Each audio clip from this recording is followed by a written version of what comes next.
Soto. Crossover. Oh, killer crossover. Just crossover. It just crossed him over nastily. Another victim to the crossovers. Cross him up and sit him down.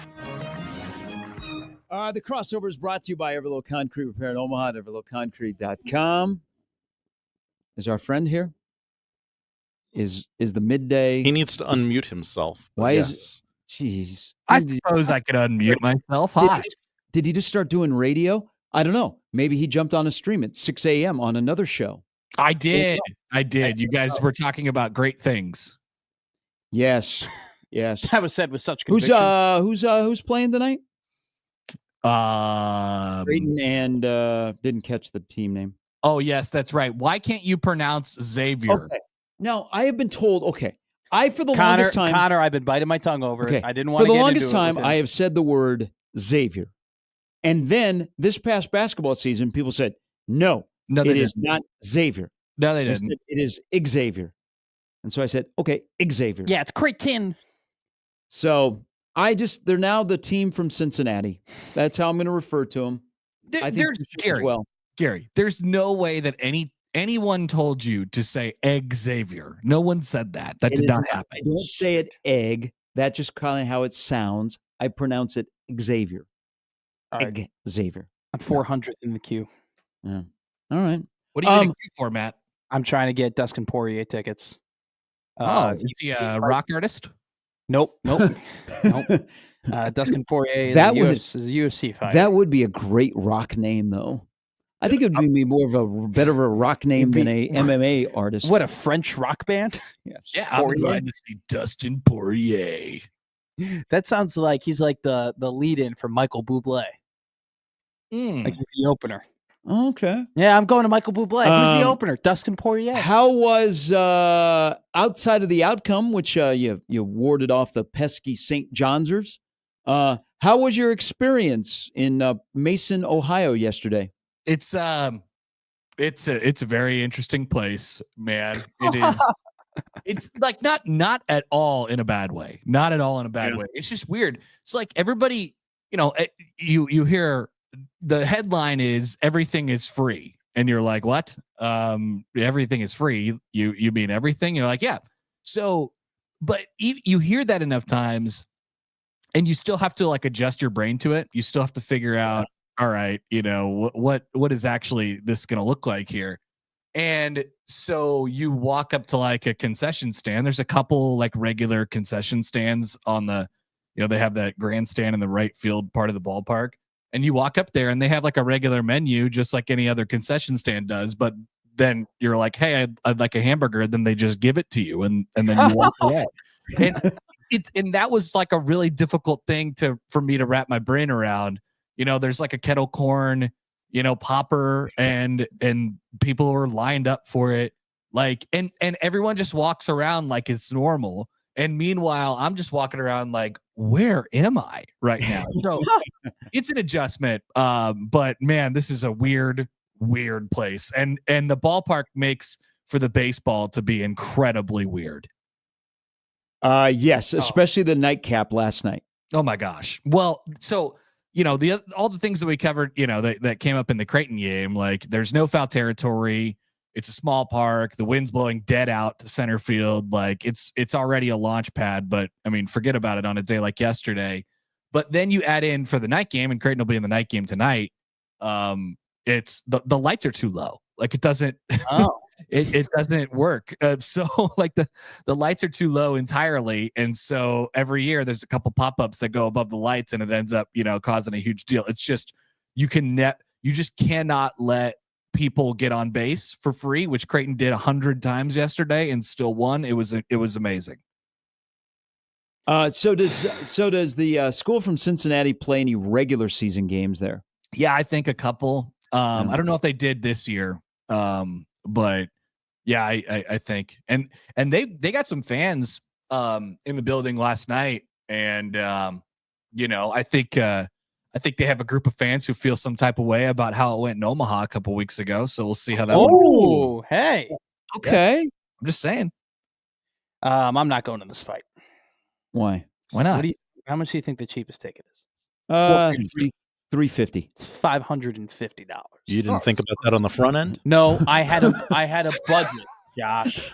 I had a budget, and it's lower than $550. Just spend the money on the pay-per-view. Sorry, Matt. Where is this fight again? It was in New Orleans. And Had it all planned out. I was really excited. Did you just say to your boy Brian that you were saving money and stuff, like, if you want to go, like, just go for it, man. Rip it. It's like, well, like, I don't want to go on my own, and there are other people, like, and if I do go on my own, then I'm gonna have to also pay for a hotel, because the people I was going to go with, they had like the stay set up for me. You know what I'm saying? Like, I was gonna stay with them, and so now it's like the cost of the trip was gonna be around, like, probably total $800, and now that would probably like double if I were to go. And I really want to go, but I don't really want to spend all of that for like a weekend by myself. That's fair. So it's whatever. I'll go to Nashville on a boys trip. Have you been to New Orleans, young Matt? I haven't. I really want to go. I hear nothing but great things about it. Like, this was going to be like a two birds with one stone deal. This was going to be like, I'm going to go and see my favorite fighter of all time, and I'm going to go and discover a city that I've never been to. And I was going to do it like, this was going to be my first big boy trip. This was going to be like, this is me taking a vacation. This is me like enjoying the fruits of my labor, And now it's $550. You've been to Vegas, right? No, I haven't. He's not. Oh, okay. Well, I was going to say I haven't been anywhere. The only places I've been are Disney World and a bunch of cities in Florida. Okay, so you haven't. I am not well traveled. No. I was just going to say that New Orleans is basically just smelly, dirty Vegas, which is already smelly and dirty. So sure. I think you'd really like it. I think I'm gonna end up going to Nashville. So that's the backup. It's a good spot. Yeah, especially if you're a bachelorette party. Yeah, no, it's not a bachelorette party. No, Nashville doesn't really. It doesn't have my interest anymore. It wasn't my idea. Everybody was like, "We want to go on a trip. Where do we want to go?" And I actually gave some like pretty like decently sophisticated answers as to like where we could have like a planned out good time. Like, I wanted to go to Texas, like, and I wanted to go like golf out there and like go to like in Texas. Yeah, golf in Texas. Why not like Whistling Straits up in Wisconsin? Well, Texas will be nice in the summer. You can go to the Alamo. We can end up going to Arlington. Like, there was a lot of different places that we could hang out in Texas. They wanted to go to the one place that, there's only one street that you're on in Broadway, and everybody and their mother is taking a guys and girls trip out there. And it's like, we're going to be shoulder to shoulder at every bar. Oh my God, I want to go to Jason Aldean's bar. Well, so does everybody else and their mother. And then now the girlfriends are going to come too, which is going to be painful. You're in better shape generally. I will never forget these words, as Trev Alberts told me several years ago. He said, you think you want autonomy, you think you want the ability to do everything that you want. You need all this wide open space, but what you really need is parameters. So maybe it's not the worst thing in the world to just be on one street for a couple days and just do that street really, really well. Everybody else says that though about it. Like, I don't like. Let me say this: when I go to a place, I don't want it to be 40% full. Okay, I want a place to be like, I want there to be people there, but I don't want it to be over capacity. Right? I want to be in the 80% mark. I want there be enough people where the ambiance is nice, but I'm not shoulder to shoulder. Nashville has become the capital of shoulder to shoulder. Like, going out, way too many people go there, and way too many people have the same ideas as to what they want to do. If we think differently and we go to a different spot, there aren't going to be as many people crowded in areas we want to be at. If we play like the Yankees in here, we're going to lose to the Yankees out there. Nice. What a move. We're playing like the Yankees. Well, I wish you good luck. Why not we go to Arizona and have like a golf trip? That'd be fun. But no, we got to go to Broadway because I want to see Riley Green play that one song. You don't have to go. Yeah, you can go wherever you want. Exactly, which is why I was going to go to New Orleans and be like, "Hey guys, sorry, can't do Nashville. Spending money to go to New Orleans." But now I don't want to spend that much money to get out of Nashville. You could go to something really, really, really specific.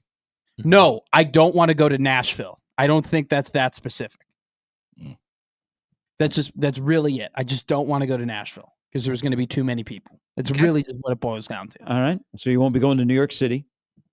Yeah. But like you won't go to Los Angeles. New York's a little different. You are from a city that is the third largest city in America. But if you're out in crowded places, you're out on pockets. You can find pockets.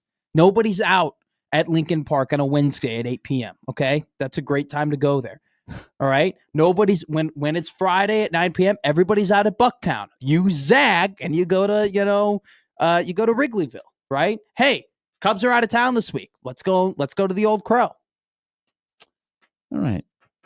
Makes a little bit of sense, actually. Thank you, Josh. How are we doing with our pursuit of Skyline Chili on your second day in Cincinnati? There was a steak last night. It was a what last night? It was a steak for you last night, right? No, I don't think I had a steak last night. Oh, Josh, were you there? Well, no, they were talking about going to a steakhouse. Oh yeah, I think that's for tomorrow. Okay.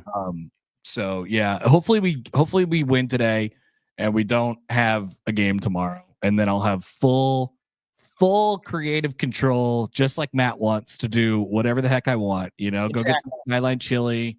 And go to the Reds. Go to the Reds game. Reds Cubs tomorrow night. So yeah, I got nothing in the plans for today. I've been doing work since I woke up at an hour before your guys' show started, and then I'll be doing that until past the time the sun goes down tonight. See, you want parameters, but you actually want full autonomy. That's what you're rooting for today. I'm worried. You are literally rooting for autonomy. I think you're taking out of context and a little hyperbole what he's saying about you. I take a lot of things out of context, and there's a lot of hyperbole. Good job, Ari. Yeah. Hey, didn't that you've been around long enough? That thing got sideways pretty quick yesterday. I mean, that was like it was like how you described it at the beginning of the show, Gary, was perfect. Like it was absolutely to a T to the book. Like, you drum up the controversy. So it's the On Three. We'll talk about this in the show, but like it's the On Three like aggregator, stupid, idiotic Twitter account that just grabs stuff from random places. And then everybody sees it and they think it's real or whatever. And then a media guy gets a hold of it and he's like, oh yeah, well, I have a column about it. Why didn't you read the column? That's not what I really said. And then he gets to go say later, like, oh, I actually talked to Matt Rhule. He's a really great guy and I love him. Like, how many clicks did you just create out of nowhere? No, I didn't do it for clicks. Everyone else is just an idiot. Hey, why? How can you talk about my article when you haven't read it yet? Well, maybe it's behind a paywall. Well, have you read it? Have you read it? How about this? If you want to read it, you could subscribe to On Three, $1 for the first month. It's very interesting. Yeah. Hey, okay. So Gut says on this Thursday, after a win yesterday and an RPI, I think of 49, are you going to be paying attention on Monday? What will you be nervous? Will you be confident? How are you feeling about the NCAA tournament for the Jays? Now you don't know, but I feel like today, this game is in particular between these two teams. This game is significant. Because I think for most of what I've been hearing, it's three or it's two Big East teams and probably not the third. Like somebody's going to be on the wrong side. UConn, with the loss, they were the most likely to be able to take a loss right out of the gate and still make the field. I would lean toward yes. I would lean toward I'm somewhere else in America next weekend. Okay. Is there a place you want to be in America specifically? I mean, I want to be not in Nashville, not in San Antonio, not in New Orleans. No, Fayetteville. I would redo that again for sure. That was awesome. Be pretty dope. Yeah, that would be so. If Creighton, and I think they're in after winning yesterday, but I get the reasoning behind tonight because Xavier messes with the system and somehow they have a really good RPI. So would be a 3 seed or would be a 4 seed? Do you think? Oh, I think a 3. Like okay. the final at larges you are all getting 3s. So then that would be okay going to Fayetteville because you would not be matched up with Arkansas. I actually think Arkansas struggles when they're at home in regionals and supers because there's so much attention and pressure on them. Oh man, they care about Arkansas baseball so much. That was because you went down when you were working in Lincoln. You went down to that regional, didn't you? Mm-hmm. It was awesome. It was great. I have only great things to say about that place. Like it seriously loves baseball. It's a good little college town and all that stuff, but like they love. It's not like a football place that is like, oh, there's a baseball team wearing Arkansas jerseys. No, they love college baseball. Have a great call tonight. We'll be listening, and we will see you back here next week, hopefully Tuesday with some good news. Enjoy Cincinnati, and enjoy the Cubs tomorrow night. Enjoy as the you Cubs. Watch them against the Reds. Who's pitching tomorrow night? Let's see. Who pitched yesterday? I think it's Matthew Boyd. I can check right now. It will be on the bump. Will be Hunter Green's coming back tomorrow night Matt too. Boyd versus Hunter Green. Yeah, that's a great the matchup. 5:40 p.m. Matt Boyd's got a 2.98 ERA. Hunter Green with a 2.36 ERA. You can check it out. Yep, Hunter Green's off the IL. Yeah, that'll be a banger if you were there. Be a great one. Also, people are wondering about what my thermostat temperature is in the chat. I currently, I'll be honest with you guys. You guys are guessing. Go ahead. 72, Matt. 72. I'm gonna say 68. Okay. I'll go 70. All right. I did have it at 69. I don't know why nobody guessed that before. Nice. But right now I have it off because I don't want to. I don't want it to kick on and off during the show because it's right next to me. Wow! Look at you being attentive and smart. We're pro. A real pro. Now you're at least in a hotel that you can adjust the temp on the wall and not on the actual. Okay. Yeah. I will say though, it does look like an old school radiator from what the camera was at. They have complimentary coffee. Oh, just like Horseshoe. Just like Horseshoe, where Matt goes to get his coffee. That's right. Have a stay safe out there. Have fun and good luck. All right. Thanks, guys. That is the crossover powered by Everlevel Concrete Repair in Omaha at everlevelconcrete.com. It is Thursday, but it's our Friday in front of a long weekend, and we'll start things off next. That's the crossover. The Connor Happer Show is next on 1620 The Zone.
You guys can hear me in the chat probably, huh?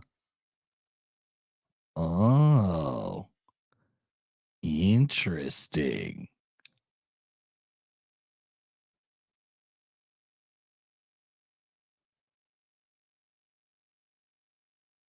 Nice. Wow. Do I have enough words to do a 4-hour show and do the hot mic show in between the breaks? That I don't know. I do not know.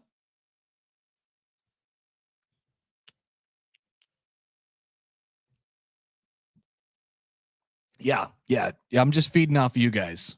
Josh is gonna when Josh starts feeding me audio, that's when I'll know that we're back. But I don't know, or maybe he'll text me because I can't hear Josh back in the studio, even though he's trying to talk to me in queue. But yeah, Josh, I can't. I can't hear you. Just text me and tell me 3 minutes or whatever at the start of the break. All right, Charles. Favorite. We're going to talk about some of these on the show too. Favorite hotel breakfast item. I got the sausage and the bacon and the eggs. Get the eggs. And it was good. It's good. It's a good breakfast. It's a good breakfast. Great people here in Ohio. We're going to talk about their Ethernet cables though.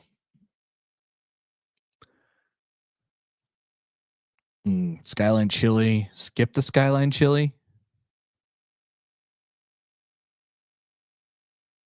I got it. Yeah, I gotta find it. I don't know what the nearest one is. I would assume there's one close. It's the Connor Happer Show. Are we sure we want to do this? Could you make an announcement that we're ready? It's the Connor Happer Show on 1620 The Zone. All right, welcome in, everybody. It is Thursday on the Connor Happer Show here on 1620 The Zone and on 1620thezone.com. Connor Happer and Josh Odson with you. Welcome, everybody. I hope that this works. This is our first ever internet show. Could this not work? I mean, I don't know. What do I sound okay? You sound a little. Radio people would call it tinny. But okay, I brought my good mic. Have some respect. Coming through fine. Okay. All right. We'll work on it. Stibbs was wondering earlier why I looked the way I looked, and I can't explain that to you. It's possible that my eyes are a little puffy. I've had some allergies over the last couple of days. I'm also very tired considering I woke up at 2:30 in the morning yesterday to get here. It's also called natural light, Stibbs. Yes, natural light, something that we don't have much of back in the studio. Josh, what's your temperature back in the studio right now? I'm not uncomfortable. Wow. Am I the problem on this whole what the humidity is back in studio thing? No, it'll get bad. Okay. All right, good. Well, right now, I'm in a hotel room here in Mason, Ohio with Creighton at the Big East baseball tournament. Excited about the proceedings yesterday. We had multiple nearly 4-hour baseball games. It's perfect. Imagine trying to play a conference tournament where you know that you're going to get multiple long games, error filled and pitching change filled and things of that nature. And you try to squeeze in 4 meaningless games in one day. Imagine it. Oh, that would be just silly. Why would you play meaningless postseason baseball games? Yeah, we're gonna talk about the Big Ten baseball tournament, which has a new. Did you see the Big Ten baseball tournament debut their new bracket? I've seen the graphic today. Yes, we're gonna flash this up on the screen now. If you're watching along with us, they have made it a little easier to understand, kind of. So we've messed with the times for today at the Big Ten baseball tournament at the Chuck Box. And, we have come to the conclusion that all of the games today, with the exception of the USC game, the USC Penn State game at 1:00 are meaningless. They don't mean a single thing. And when USC and Washington play tomorrow morning, it will be for a semifinal spot. And when Nebraska and Oregon play tomorrow night, It will also be for the semifinal spot. The other semifinal is already set, even though Iowa does play the super late 9:00 game tonight. Big Which Ten will after dark. definitely start at 9 and not 10 or something. Yeah, definitely will start on time, as most games in most tournaments do. We love it. This is fantastic. So that's a look at the new Big Ten baseball tournament bracket. Tweeted that out earlier and got a tweet from Husk Corn Steve, who said, "I have no idea how to read this GBR," which I thought was a pretty good comment. I have a problem with the game going on right now. Oh, see, I have a problem with it too. My TV doesn't work. So, okay. Well, let me tell you, the score bug doesn't tell me the records in pool play of the teams playing. So this was before I knew that all the games today were meaningless except the one. So it's like, oh, let me gauge who needs this more. It doesn't matter. So what they could do, if they already made it, they spelled it out, right? A little bit easier for us to understand with the bracket that we just flashed up on the screen in the Big Ten baseball tournament. What they could have done with the games today that don't matter, or they could frankly just move the game out that does matter for today and skip it on to tomorrow, or because there's only 2 games tomorrow, whatever. You could do it that way, or you could just make all of the exhibition games exhibitions and make them 7 innings and make them like test out new rules, make them like spring training games or something like that. I don't know. Do Savannah Banana rules. If a fan catches a foul ball, it's an out. Yeah, do something ridiculous and stupid that way, so at least we're getting people to care about it and watch it. Otherwise, I don't really understand the point of having them, especially if it's going to be a long weather impacted day where nobody's going to the games. The attendance, it's not pretty down there. I found out there was rain in the forecast today when the games got moved. Yeah. I live in the same city that tournament's happening, and I had no idea there was weather. What, tomorrow? Tomorrow there's going to be weather or something? That's what they're saying. Yes. Famously, Josh, you live there. I do. and we didn't know that.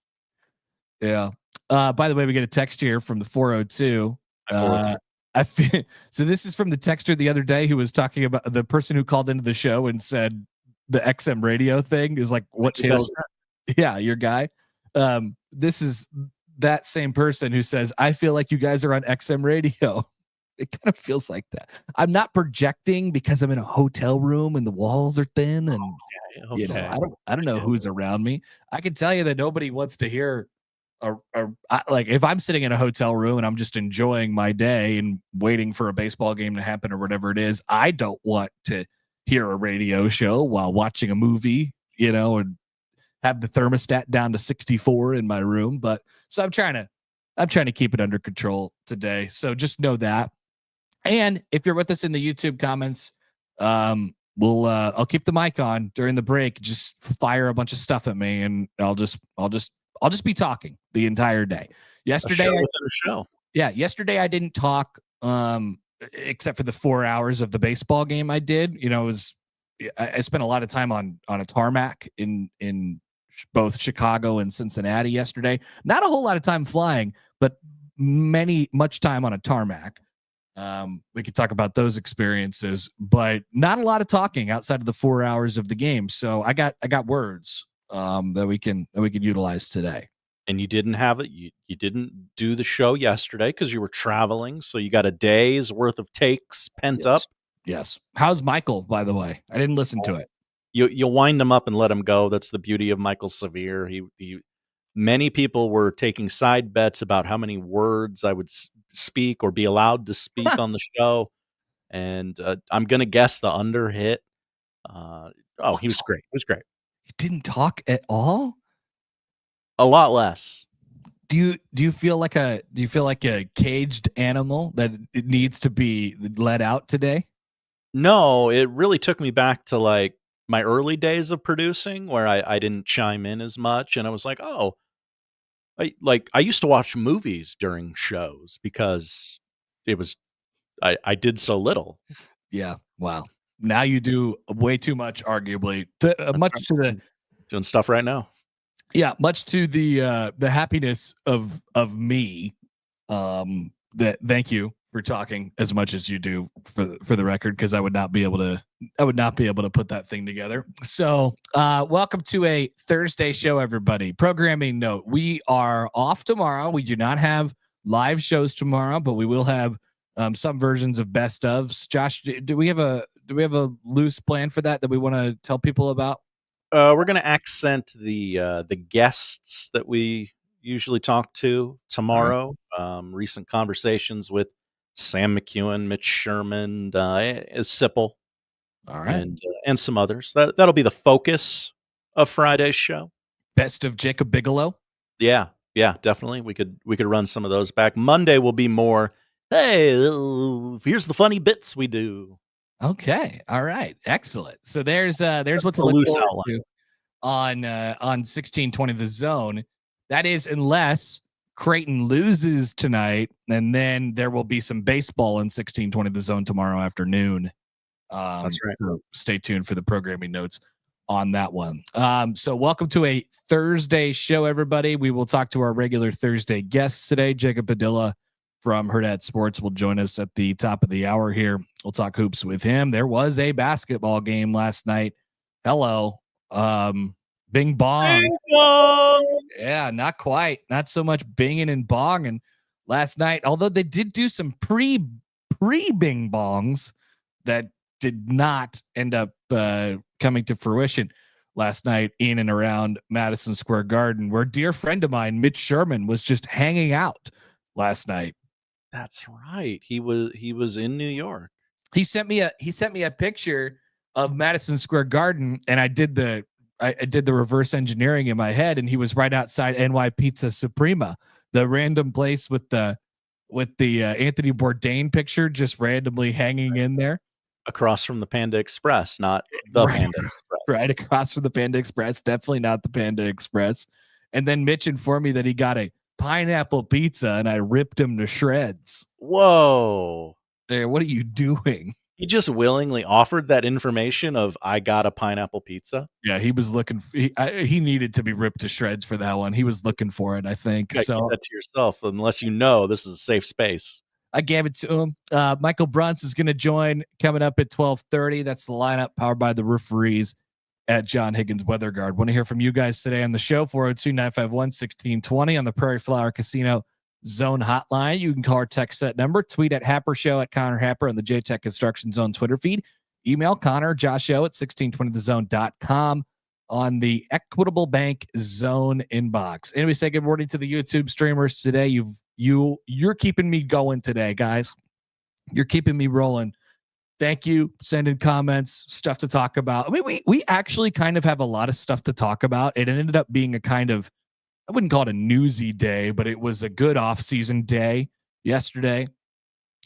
So we actually kind of have a lot to get to, but I want to get to as much as you guys want to get to. We have a very last day of school vibe going on, I feel like, today here at 1620 The Zone. So Fitting, because yesterday was my son's last day of school. wow. Happy last day of school, Josh's son. Had a donut this morning. All the way. So it's summer now for him? Yeah. What's he going to do? Probably not much. Sit there, watch YouTube. Kids watch YouTube now. Yeah, they just go on YouTube and then they just sit there and like Matt. That's what Matt does. Yeah. Maybe he could bond with Matt McMaster. They could go to the Dustin Poirier concert. That is 100% correct. So elsewhere on the show today, here's another reason why Josh is the best, because I was texting him last night and I said, well, Josh, we're going to try and throw this show together. I don't know what we're going to do here, because I was getting back from the ballpark and it was a very long day and I was very tired. I was kind of putting the show together and I was kind of watching the game, the Xavier UConn game, and kind of getting ready for the next game. Just got a lot of stuff going on.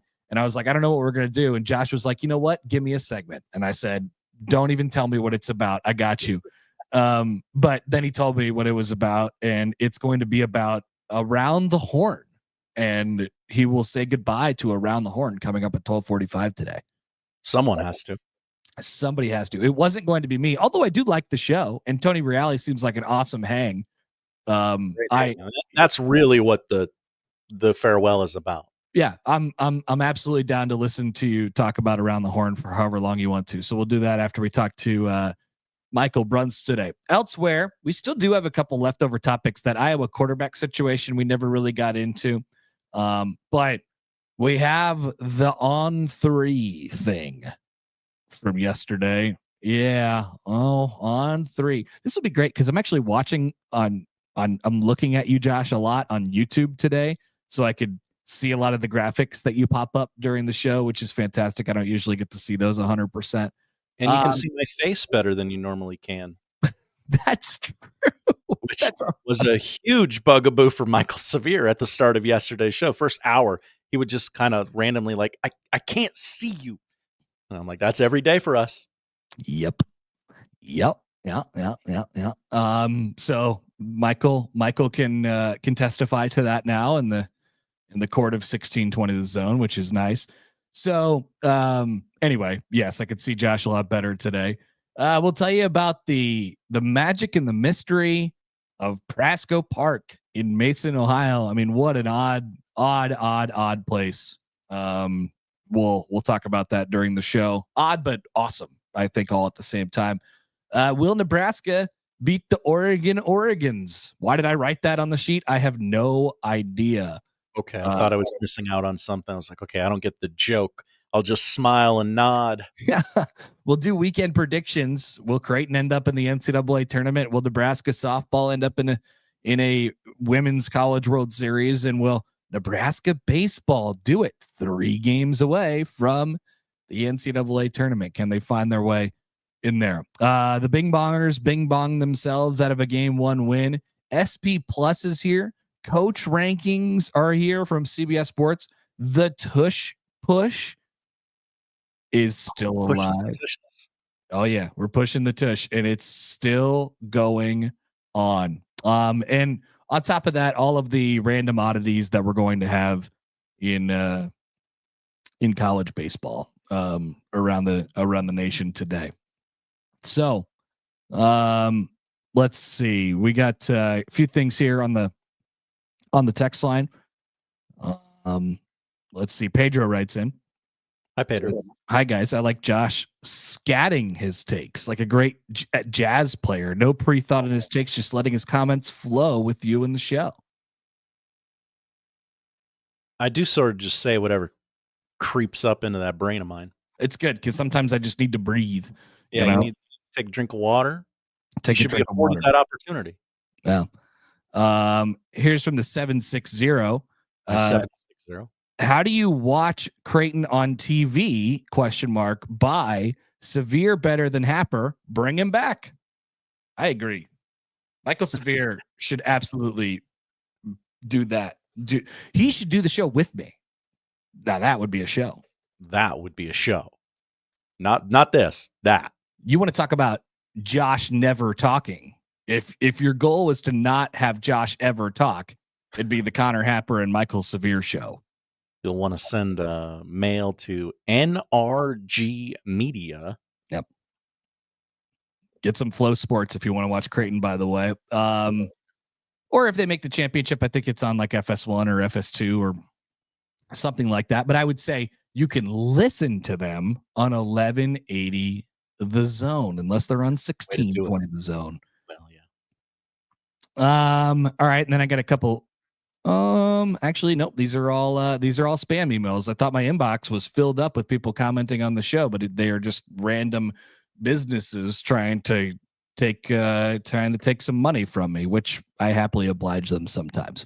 All right, we're off and running here on a Thursday. Glad you're with us, everybody. Thank you for hanging with us through some technical. Oh yeah, I guess that was the one thing I was going to say before we take a break. While I love this place and it's a great hotel and it's a great situation that we're in. I got to do the radio show, and all the rooms appear to have Ethernet cable hookups. So I was like, sweet, it's right here at the desk. I'm going to plug in the tie line.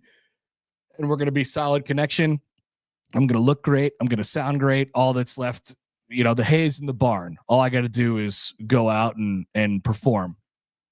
And that is not the case. None of the Ethernet ports inside of this hotel work. And then I was like, hey, could you activate them? And they were like, I don't know what you're talking about. And then I went to the business center. There's a small room. And I was like, hey, do you mind if I just sit in the business center and do my radio show? And they were like, how long's that? And they were like, and I said 4 hours.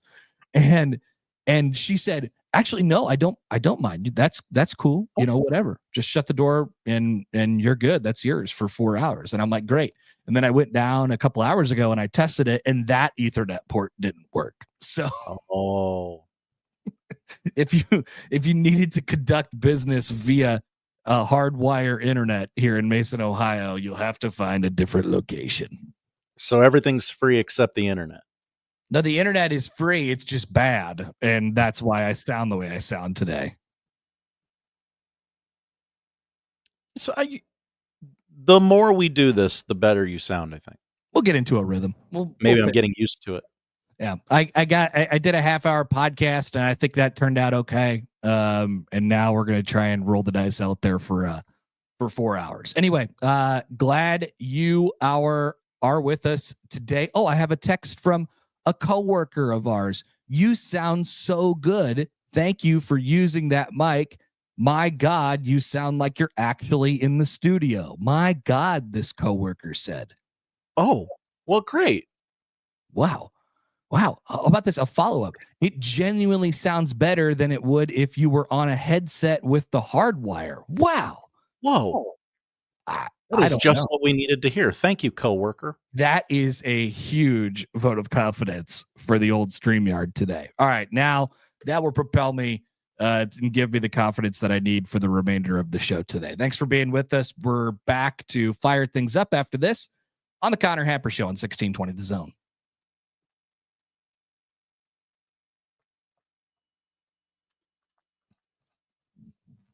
Chad, I'm going to need some more water if we're going to do these in between the show breaks. I got I'll tell you this, chat. I got they delivered my new grill to my house today. It was, I was super sad that I wasn't there to receive the grill. They called me and they were like, hey, I'm right outside your house. And I'm like, well, I'm not outside my house. And they were like, well, is somebody inside your house? And I'm like, yeah, my child, wife are in there. And they were like, okay. And I told them to put it in the garage, and they did. What kind of grill? Not for my teeth, Jimmy. No. It's hold on, I'll tell you exactly what it is. You tell me if it's any good or not. It's a Weber. It's a Weber. The old Spirit E425. But I got the insert where you can make a portion of it a flat top as well, like the griddle. I don't know, I'm pretty fired up. I bought a grill a couple of years ago when I bought the house, and I didn't really know what I was doing yet, and I haven't really taken care of that grill. So I just wanted to start new. I just repainted my deck, so I wanted to start new, and so I got myself a Weber. It really is it's kind of like for my birthday. Like my birthday's coming up, so I just my wife really pushed it. She was like, "You got to buy yourself something." I'm like, "All right, cool, done." Fantastic. Brendan, wow, this is great. I'll read that when I come back. Producer Josh also got a grill for his birthday. You can't hear producer Josh on the in between the commercial show because he's not doing that. Which is good. Water is complimentary here at the Hilton Garden Inn as well. It's great.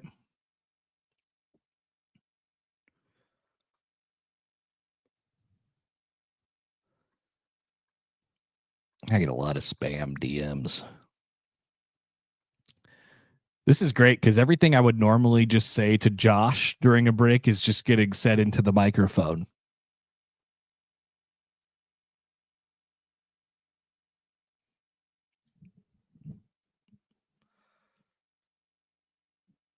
I'm probably going to need to turn the airball on at some point. It's getting a little NRG studio feel in here.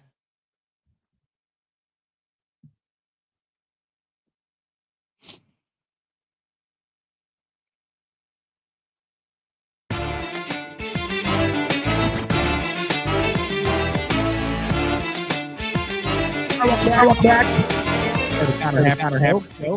on 1620 The Zone and on 1620thezone.com. Connor Happer, Josh Odson with you. As I was just telling the chat during the break, I got myself a new grill. Perfect time.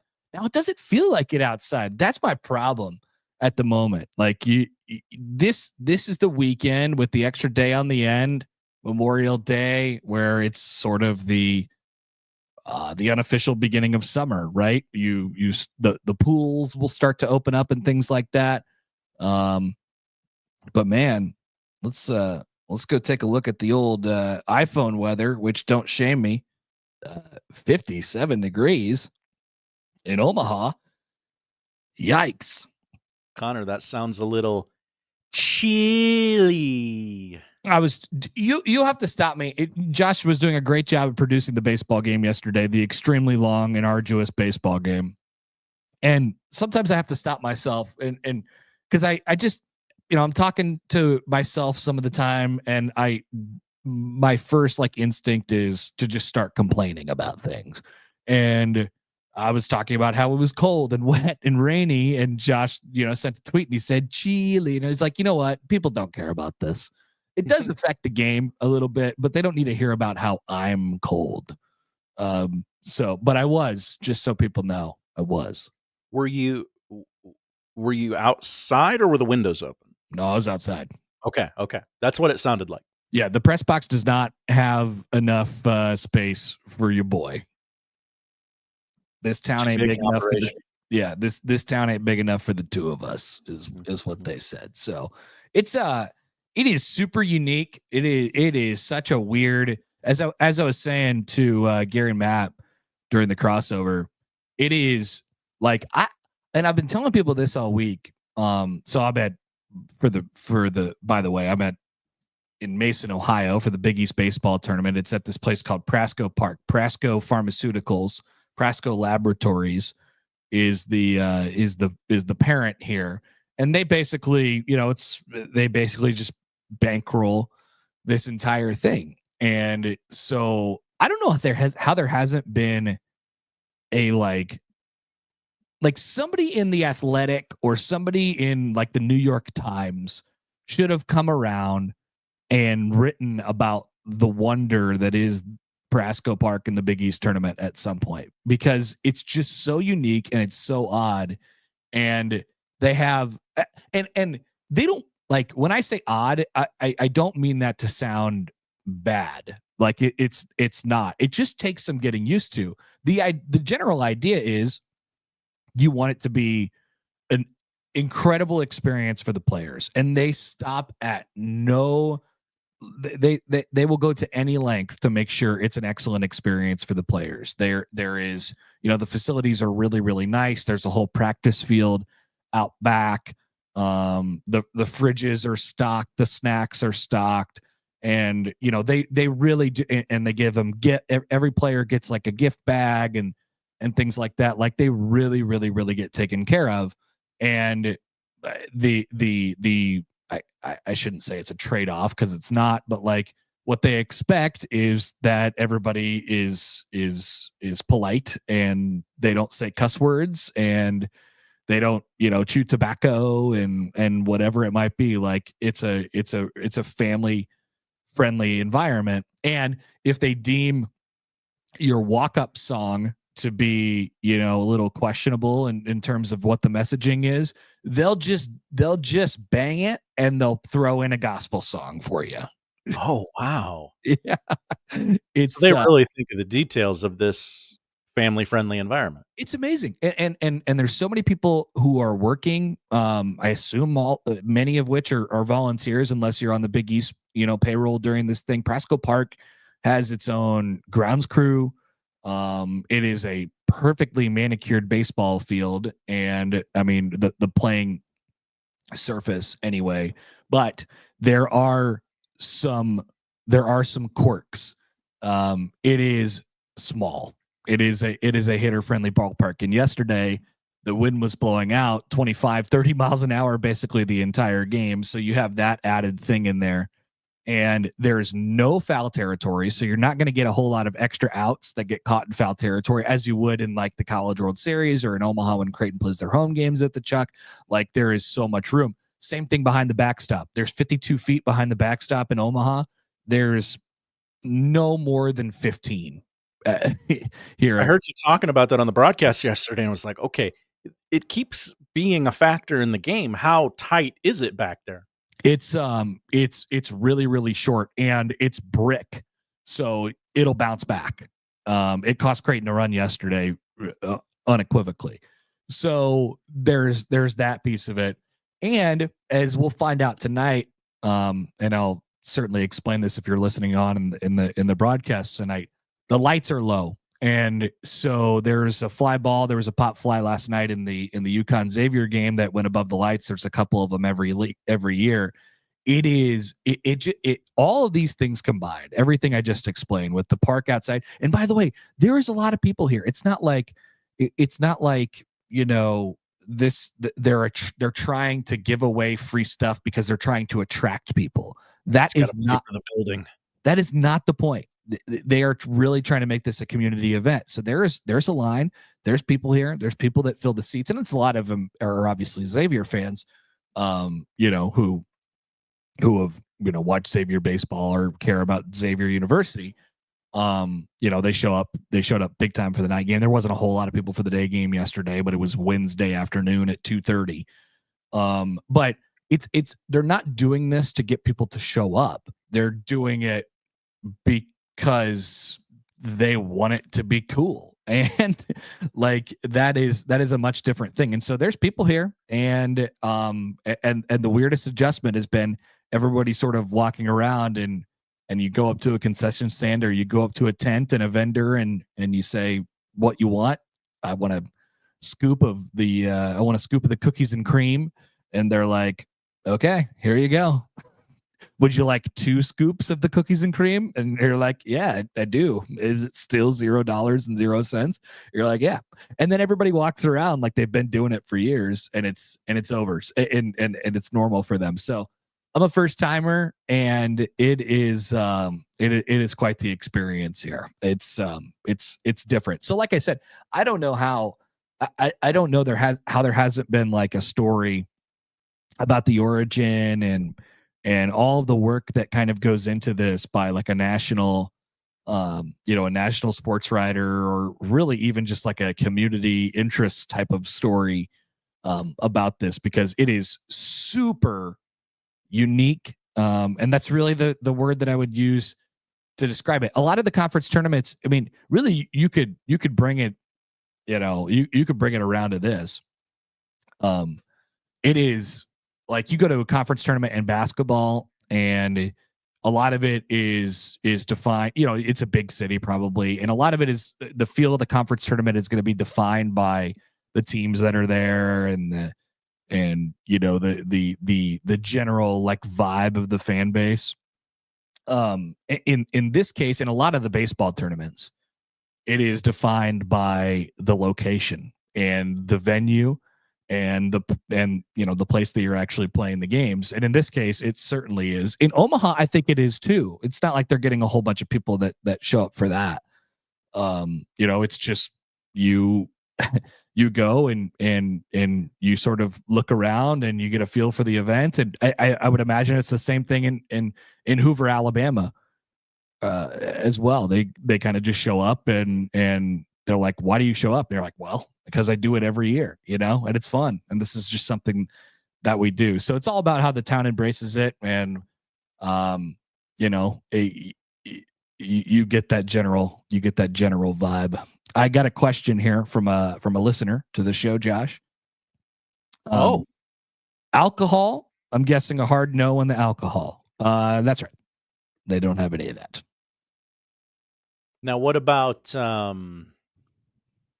like chew and dip and all the alternatives to that are baseball players are fond of? Nope, banned. There are signs everywhere. Or like it's like, but it like me, on a baseball field. Really, you'll see this at baseball fields all across the country, where it'll say, no chewing tobacco.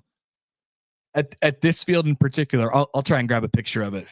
There's a sign in the dugouts that say like absolutely no chewing tobacco. You know what I mean? So we really mean it, guys. They're really, really driving the point home. Black Cat writes in on YouTube.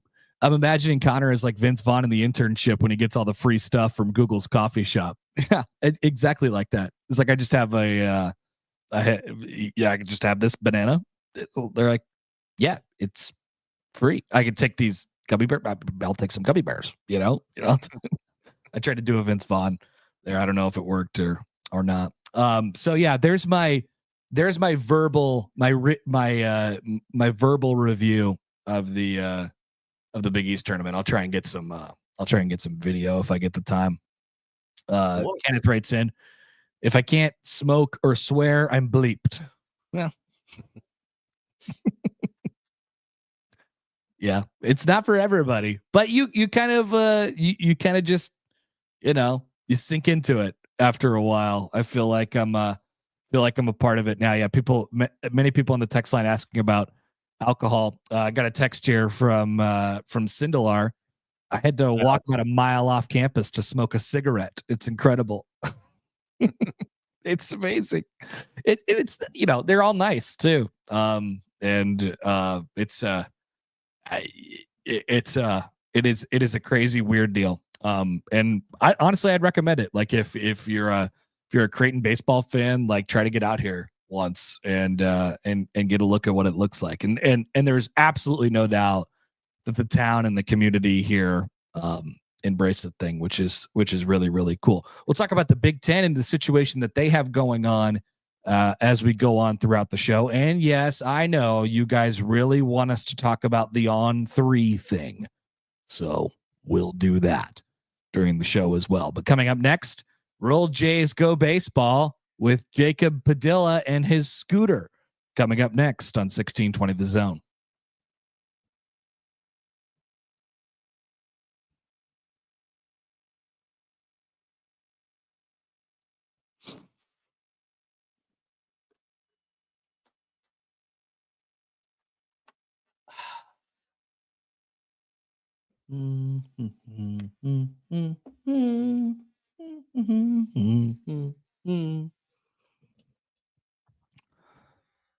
Josh says 4 minutes until Padilla time. You got 4 minutes.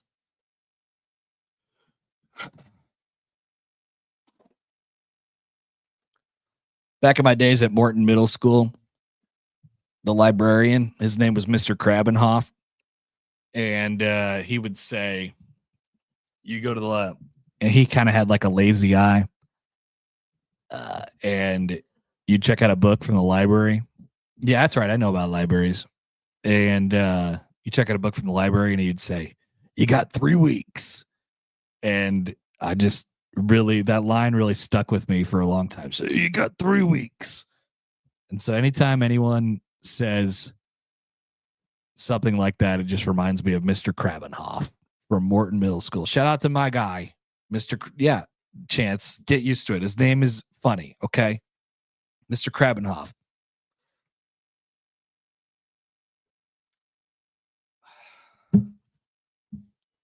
Let's see. Josh says, I thought you were doing an impression of Bonesaw from Spider-Man. Like I know that reference. Chris in South Carolina says, we hear you about the teacher with the lazy eye. I know, I'm still on. Is this how Jack feels every time he does one of those commercial breaks? I know I'm on. What should we talk to Padilla about? Probably Tyrese Halliburton.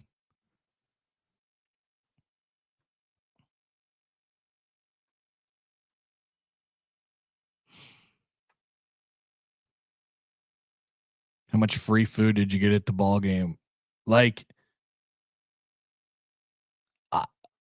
there's like a VIP tent, which I don't know who that's for, but I somehow got in there, and like it's not like it's not like they have extra places that only like suite holders could go or something like that. Everything's free, and so I just walked into the VIP tent a couple times, and they had like a barbecue sandwich. In the afternoon they had a barbecue pulled pork sandwich and mac and cheese, and then in between the games they had ribs and mac and cheese, but the mac and cheese was better at night. I got it both times. So I ate multiple plates of different barbecue items and mac and cheese. And I sat there and I shoveled it in my mouth. It was great. A lot. So to answer, it's a lot. Wow.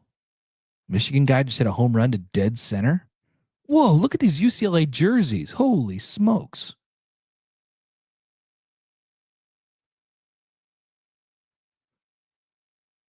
Wow. Josh is calling Padilla, which means we're close. 1 minute. 1 minute. I haven't had the Skyline chili yet. No, I'll do it. Don't worry. There's one at the airport in Cincinnati. So at the very least, I'm getting a bowl of spaghetti cheese chili before I leave.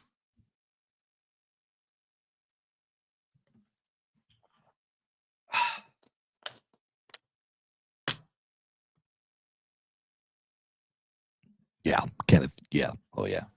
Airport Skyline. That's right.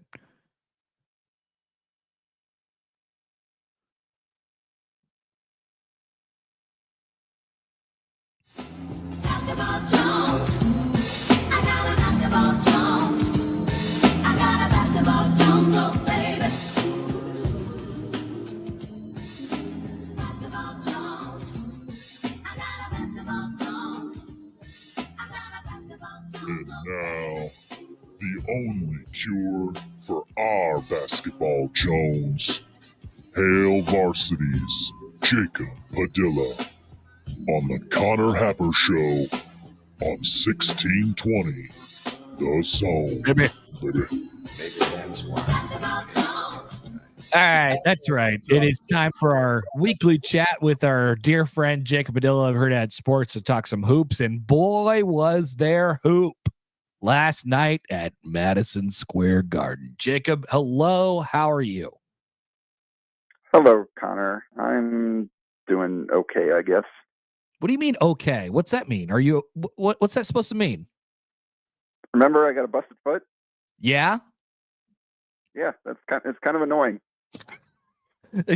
Oh no, the reality is setting in. This is bad. Yeah, I been cooped up at home all week. I got my MRI today to get in there and see exactly what it is and what I'll need done. Whether I can heal on my own or not. But I guess we'll have that follow-up appointment early next week and then go from there. So it's supposed to be non-weight bearing for a couple of weeks, and I'm about that happened on Monday, so I'm a little over a week into this. So we'll see. I'm getting through it, but it's very, very annoying. So the scooter did not fix all of your problems? Well, see, the problem is I live on a third floor apartment, and it would be very difficult to get the scooter up and down the stairs on my own. Mm. And I just kind of leave the scooter in my apartment. So I'm still in my car. So I'm still getting around my apartment on crutches. Oh. Just use the scooter if I need to go somewhere. So the scooter only fixed some of your problems. I will say that I have enjoyed the bit of the picture of the scooter, putting it in random places. That's two big thumbs up from both of us. Yeah. I've got some pretty creative coworkers who like to have fun. So yeah, we'll see how much more mileage they can get out of that bit, but I've enjoyed it as well. Okay, good. I'm glad you're at least have that kind of attitude about it. I have my baseball question of the week for you. What do you think about? Have you seen the internet, and have you seen any clips from this UCLA Michigan baseball game? And have you seen UCLA's uniforms? I just saw a Rob Anderson quote tweet of Yes. Michigan baseball. Let's look at this. Oh, that interesting. What? Yeah. What about the jerseys? What do you think? The Michigan ones? No, the UCLA ones, the pitcher. Oh. Yeah. That's what's going on with the socks, and I don't know. I don't know what they normally look like. So I don't really have a reaction here. Those are called stirrups. Have you ever heard of stirrups? Like for a horse? No, it's different. So there's this thing in baseball and softball too, where you wear like a long sock, and then over the top of that sock you put like a half sock above it, and it's kind of weird. I don't really know what the origin point of a stirrup sock is, but it is a thing, especially in postseason baseball and softball. Interesting. Yeah. Thanks for teaching me today.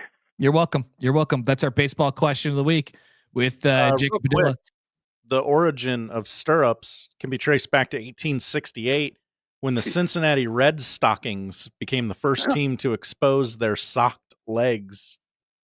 That makes sense. I feel like that's a little on the nose there, but yeah, sure. Okay, I like it. Jacob, I'm going to leave the floor open for you. How would you describe Tyrese Halliburton as a basketball player to people who didn't know what was going on with basketball right now?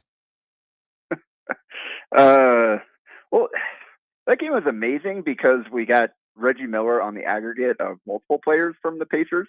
Like they just all embodied Reggie Miller's spirit with him in the building. Yeah. With the Aaron Nesmith going crazy, hitting the threes to get them back in the game, and then Halliburton with the choke sign after sending the game to overtime unbeknowingly. I'm glad for his sake that they ended up winning in overtime, because that probably we would have seen that even more so, and not in the way that we did after the game with the Reggie Miller side by side pictures. So Halliburton is he's a fascinating player. He just moves and shoots differently than everybody else, and that was part of why he slipped as far as he did in the draft, because it just looked different, and we're like, is this going to work in the NBA with the funky shot? And he wasn't necessarily terribly dynamic in college in terms of like being able to create off the bounce. So it's like, oh, is he actually a point guard in the NBA? And is that shot going to work? And so there were plenty of, reasonable questions about him. And he got to the NBA, and yep, it all worked for whatever reason. And that was a phenomenal shot. Love a good bounce in the postseason. Not the craziest bounce we've ever seen, but the suspense was spectacular with that bouncing all the way up to the top of the shot clock and then falling through. That was fantastic theater. And boy, what a collapse from the Knicks, because you look at those Aaron Nesmith threes, and they were like wide open. At a certain point, once he hit 2 or 3, you probably need to start guarding a guy, right? You probably don't want to let him get to the point where he's making 5 straight or 6 in the fourth quarter or whatever it ended up being to get them back in the game. I think he scored 17 points in the last 3 minutes and 14 seconds to help the Pacers come back from a double-digit deficit. So, Knicks, that one's going to be rough to watch in film study, especially with Tibbs and what how he feels about defense. I was going to ask, and I guess I'll still ask. I mean, what in the world got into? I mean, obviously, like you said, the shots were open, but for Aaron Nesmith to be like the player, the most important player for a stretch of that game. I mean, these play, especially this series where it doesn't feel like definitively one team is better than the other. Maybe the other series, it might go as we expected, but it'll be up in the air. And this one all the way through. So maybe we haven't seen the last of unconventional players doing unconventional things in this series. Yeah, I'm sure. I'm sure that will not be the last time we see an unlikely hero, which is part of what's great about the NBA postseason. I mean, there's obviously the stakes and suspense and tension of a kind of do or die postseason game, and like in some of the other sports is great. But the thing about the NBA and the 7-game series is it allows for so many like chess moves and so many opportunities for different guys to step up throughout a series. And yeah, that we got the Aaron Nesmith game in game 1 is pretty cool because now we get to see, all right, what's next? You saw for the Knicks that it was like you got monster games from Cat and Brunson, but nobody else really stepped up and played great. So we'll see if somebody else can kind of rise to the occasion there on there, and because obviously they need to get this next one in game 2 before they head back to Indiana. So yeah, the last one, like I was laughing the last one he hit, the kind of little leg kick thing, like turn coming off the coming up to the ball and like spinning midair and like kicking out and burying that thing. I was like, geez, that is some kind of heater he's on right now, and just kind of reminds you how talented and how skilled NBA players are. Because this is like, he's probably like the 4th or 5th best offensive player in that Indiana lineup, and this is a dude coming out and winning them the game after. Then the TNT guys talked about this with him after the game too. Like he's chasing Brunson around that entire game, and they're guarding full court, picking him up, making life as annoying as possible for him, and to still have the legs to shoot like that down the stretch of the game is a testament to him and his preparation and his determination. So yeah, this is a guy he was a tail end of the lottery pick for the Celtics. Didn't really work out. He was just kind of a guy for them, and it gets to Indiana, and now he's an integral part of a conference finalist here, and it's pretty cool to see. Jacob, in the other series, now that OKC took game 1 in convincing fashion, they got past Denver. Do you feel like you're at a point with Oklahoma City where you could just say, okay, they're kind of done messing around and they'll steamroll through this thing and really they're the best team left and potentially to win the NBA finals? Or are you still in the back of your head, thinking this is a young team with not a whole lot of playoff experience and especially deep postseason experience? I guess, where do you come out? Because it's all in OKC's boat at this point. How do you feel about the rest of that series and really the Thunder as a squad? Yeah, I thought they'd win it at the start of the playoffs, and I still think they're going to win it. I don't know about steamrolling. Like, I've seen enough cracks. Like, we've seen Jalen Williams struggle as much as he has, and to be the juggernaut regular season team that we saw, that setting historic net rating and things like that, you need him firing on all cylinders and being an all-star.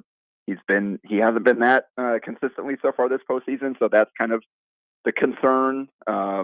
We've seen teams be able to, like a guy like Lou Dort has been a liability at times, more so than during the regular season, and they've kind of struggled to, for stretches, figure out like how to operate at a high level. But I think they've also worked through that, and they're still alive, and they got the win in game 1 and coming off of the 7-game series. And I don't necessarily think they pulled out all the tricks. They went all out. They just kind of rolled the ball out there in game one and still took care of business. So I think there's some different things they can do with rotation and obviously game one. So we'll see both sides make adjustments as we go. But for them to get that one, like I think that was the one that was most in danger again, coming off the long series there. They like, how much are you going to have left to get to dive into this new series? And they're able to take care of business there. So yeah, I think Oklahoma City is clearly a step above everybody else left in the postseason. It's just a matter of, all right, how consistently can their guys perform? And talked about this with my friend who's an Oklahoma City fan. Joe, he actually runs the Jays Classic account for anybody that follows him. Nice. There. Like, you always talk about, oh, you need to take your lumps in the postseason before you can kind of punch through and go all the way. And I think there's something to that, but I think you can also take your lumps and learn from them and keep winning within the same postseason. Yeah. And I think we're seeing a little bit of that with Oklahoma City, where they've kind of run up into some adversity and figured it out and found a way to kind of take care of business there and move on. So yeah,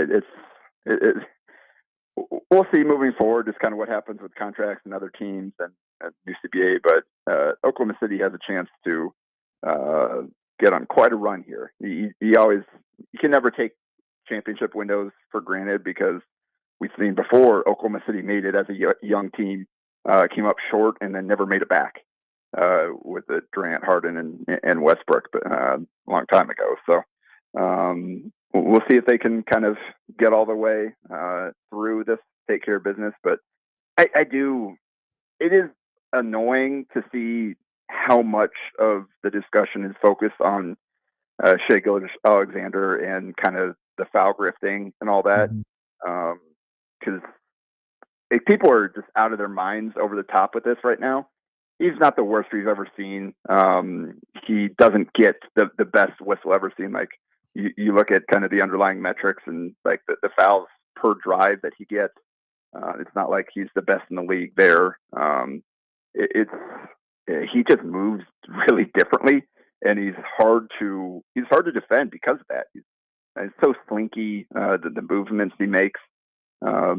Deserving MVP, I think obviously Jokic would have been deserving as well, just based on, I think those two both had historic seasons. But hopefully he can put up 30 with like 7 or 8 free throws in this next one, and we won't have to focus so much on that and have all these Denver fans, Zapruder filming all these clips that actually I can kind of see why they call the foul there, guys. Like, you're trying way too hard right now. So let's just focus on the basketball. I am very much not a fan of foul grifting, and that's what I hate watching more than anything else, is when you go out there trying to create a foul rather than trying to create a makeable shot. But I think we've kind of jumped the shark with the discussion of it coming out of game one. I think that's well said. I want to go back to an idea that you had sort of been talking about a little bit, and that's the idea of taking your lumps in the playoffs. In the NBA, I feel like, as you were sort of talking through that, and just want to bounce this idea off you, I almost feel like it's so each season feels so self-contained now in the NBA. Like, it feels so insular, where I like the idea of a young team losing, coming back after taking their lumps and everything like that. But at the same time, I look at all these teams on a yearly basis, and you're just trying to put together the best team on any given year. And so much of what happens in getting to the finals or winning the finals is based on what the teams around you have or do not have and how they're playing at that moment. So, like, I could really see both sides of that. Like, I really like the idea of that linear sort of progression as a franchise, but at the same time, like, that window might not be open again, or you might not even think it's over at all, open at all, and you can win a surprise championship or get to the finals in a surprise way. I mean, look at the two teams in the East Finals right now. Like, I'm fascinated in that idea, long-term versus short-term.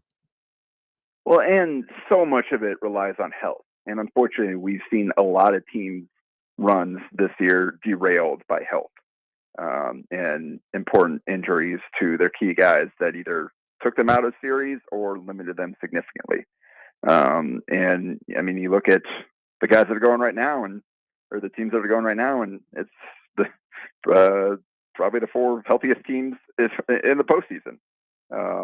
That's a huge part of it. I think some of these series probably would have gone the same way still had everybody been healthy, but we don't know that for sure. And the injuries certainly impacted the length of these series and kind of how they turned out. Like, you had Michael Porter Jr. playing with one arm. You had Aaron Gordon, obviously, playing through what he did at the end of that series. Cleveland, you had multiple guys. I mean, they had three key guys out, like, after the first game of the playoffs, and Mitchell was playing hurt, and Garland wasn't himself and missed time, and for both those guys. So just so many of these teams have been impacted by significant injuries, and that's the nature of basically every sport. Sports, again, by their nature, are somewhat wars of attrition, because the human body is not meant to undergo the stress that professional athletics puts on them. And it's basically a ticking time bomb every time you go out to play. And so the teams that are able to make it through, that plays a huge part in who's left standing at the end of the season. And so, like, that is something that you can't, like, obviously there's some guys that Tatum and Porzingis there for Boston is like, you can't anticipate an Achilles tear for your best player. Like, you don't expect that to happen. Boston looked like, oh, we've got obviously they had some contract stuff coming up here that they're gonna have to figure out, but like, oh, they're like the repeat window is wide open for Boston. Like, Boston, Oklahoma City there in tier 1, and be surprised if anybody else wins. And here we go, and now Boston's run is over, and they're going to have to make some hard decisions and figure out some things and what they're going to do next year, and how they're going to maintain their status for when Tatum does get back. So, yeah, you can't take anything for granted. Every year, something changes, whether it's again, the injuries, or it's a trade demand that significantly impacts the landscape and has ripple effects across the league. Whether it's a surprise, or not necessarily a surprise, but a big leap from a young player on a team that launches them into contender status. Like we've seen kind of with, like, the rise of Jalen Williams over the last couple of years. I mean, even with Shea turning into an MVP, when that was not necessarily expected, over kind of just his steady rise over the last 3 years or so to put them in this spot. So, every year is going to be different. You can kind of go into a season expecting, all right, these are going to be the best teams. But I don't think anybody saw Cleveland being the 1 seed in the East heading into the year. And then they won, like, the first 15 games of the season. Like, oh, okay, they got something cooking here. So, yep. And then with the injuries and kind of the way that it played out, now it's like, okay, where does Cleveland go from here? Do they have to make some hard decisions, or can they run it back, hope for better health, and push forward next year? Like, that's a decision that they have to make. So, yeah, and that's coming off of, again, winning 60 games or whatever, being the 1 seed in the East. And now they've got hard decisions to make to push forward, or even to get back to where they were. So, yeah, that's kind of one of the fascinating things about the league, is especially now when things have gotten so much more difficult with the CBA change. Just the moves that front offices have to make to gear up for a run every single year. One quick one before we let you go. Exhibition slate in the state of Nebraska. Nebraska getting BYU and Creighton getting Iowa State. I don't know. Only a sicko would do this exercise, but I assume the teams in the state of Nebraska have the most challenging exhibition schedule in college basketball next year. What's on the slate for Omaha? We got to see if we can really kind of push this thing over the top. Yeah. Bring Duke in or something. yeah, seriously. But yeah, I hadn't even really thought about that, like those two together. Obviously, you've seen the news for both separately, but that is going to be a fun start to the season for local hoops fans. There with AJ DeBanza and BYU coming facing Nebraska, and then Creighton getting Iowa State, and the Greg McDermott TJ Otzelberger matchup. It's always fun, like the coaching tree battles there, and obviously Iowa State's a fantastic program, and they're going to be really good again next year. So I mean that Purdue game was a lot of fun last year. Obviously nothing on the line, and neither team really like ran their rotations like, all right, we're going all out to win this game. But like you still were able to learn quite a bit from that, and it was fun to kind of see what Pop Isaacs had alongside Stephen Ashworth, and going up against Braden Smith, and I mean even seeing the guys that kind of finished out the game the way they did, and got some guys some valuable experience. So I'm a big fan of this rule change that allows more freedom for stuff like this. Because why not? It's better for the sport, whether they're exhibition. I mean, like the exhibitions against Division II teams, there's value to them in that you just get everybody playing time. You just get out there. It's kind of a dress rehearsal. Get everybody through the kind of what a game day is like for the newcomers into a program, and without any real risk of having to push yourself or suffering a loss. But you learn so much more, and it's so much more entertaining for the fans to have something like this, as opposed to, I mean, they've been playing this game, but it's been behind closed doors. That's right. And there's value in that because, like, you can control. It's a little more controlled. You can determine how exactly you can stop games if you need to. You can set up situational things like that you want to work through against another team, and all that type of stuff. So there is value to those close scrimmages, but for the fans, it's a lot more fun that those games are going to be played out here in the arena with us able to watch. All right, Jacob, always appreciate it. Great stuff. Hopefully you feel a little bit better day by day, my friend. We'll talk to you soon. All right, roll Jays, go baseball. There he goes. Jacob Padilla dropping his classic line, roll Jays, go baseball. You're hearing it more and more. I see it on Twitter every now and again. People, will say roll Jays, go baseball. I see people, players and families and coaching staff around the hotel, and they come to me and with tears in their eyes, and they say, Connor, roll Jays, go baseball. And I say, I could not agree more. It's exactly what everyone was thinking.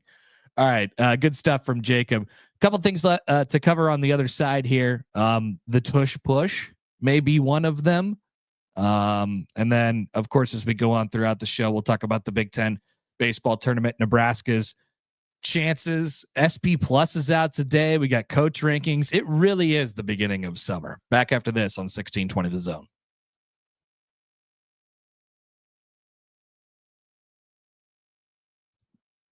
Sorry, folks. I got to.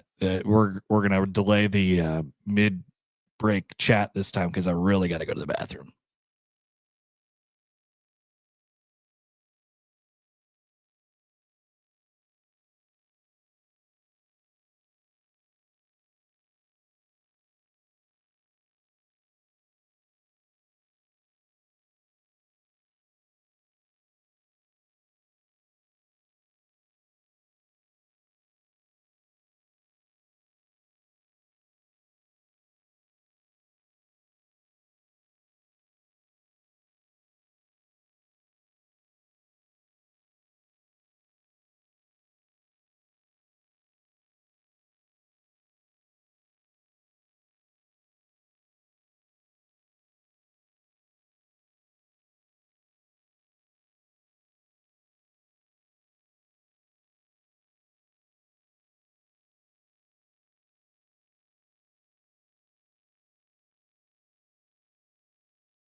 You guys want to know what Josh and I call going to the bathroom during the show?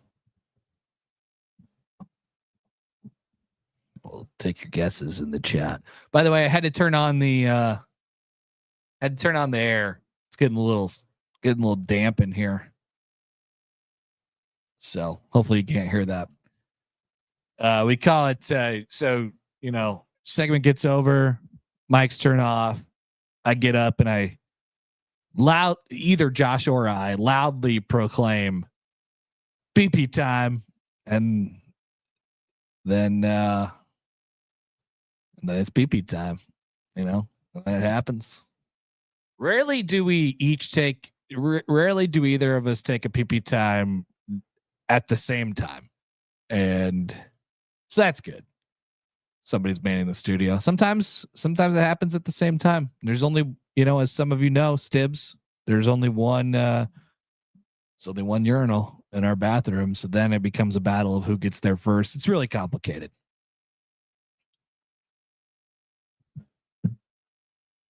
Not all pee-pee times are poo-poo times, but all poo-poo times are pee-pee times. Now that is a true statement. Truer words have never been spoken.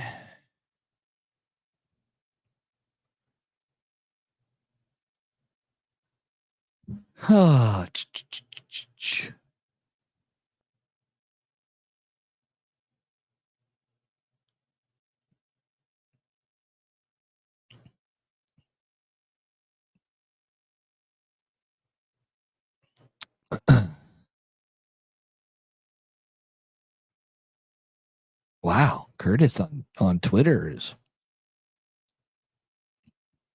piping up for the T-Wolves.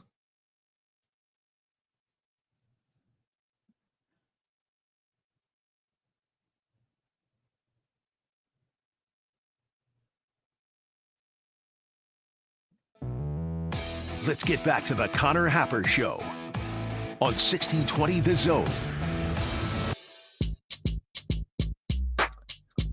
From the Construction Zone Twitter feed, Curtis writes into @HapperShow. Yeah, address the allegations. Yeah, by the way, Curtis, great Twitter handle @Boofenheimer. So that's pretty cool. We'll read his tweet. The disrespect for the T-Wolves was amazing. That segment, not mentioned once in 10 minutes of NBA talk. By the way, it was like 20 minutes of NBA talk, which I really enjoyed.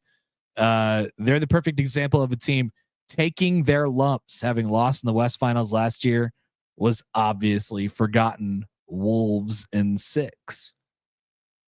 So this is actually a great topic. Like I love the idea of, and especially, because I think about it in baseball terms, because that's the team that I pay attention to.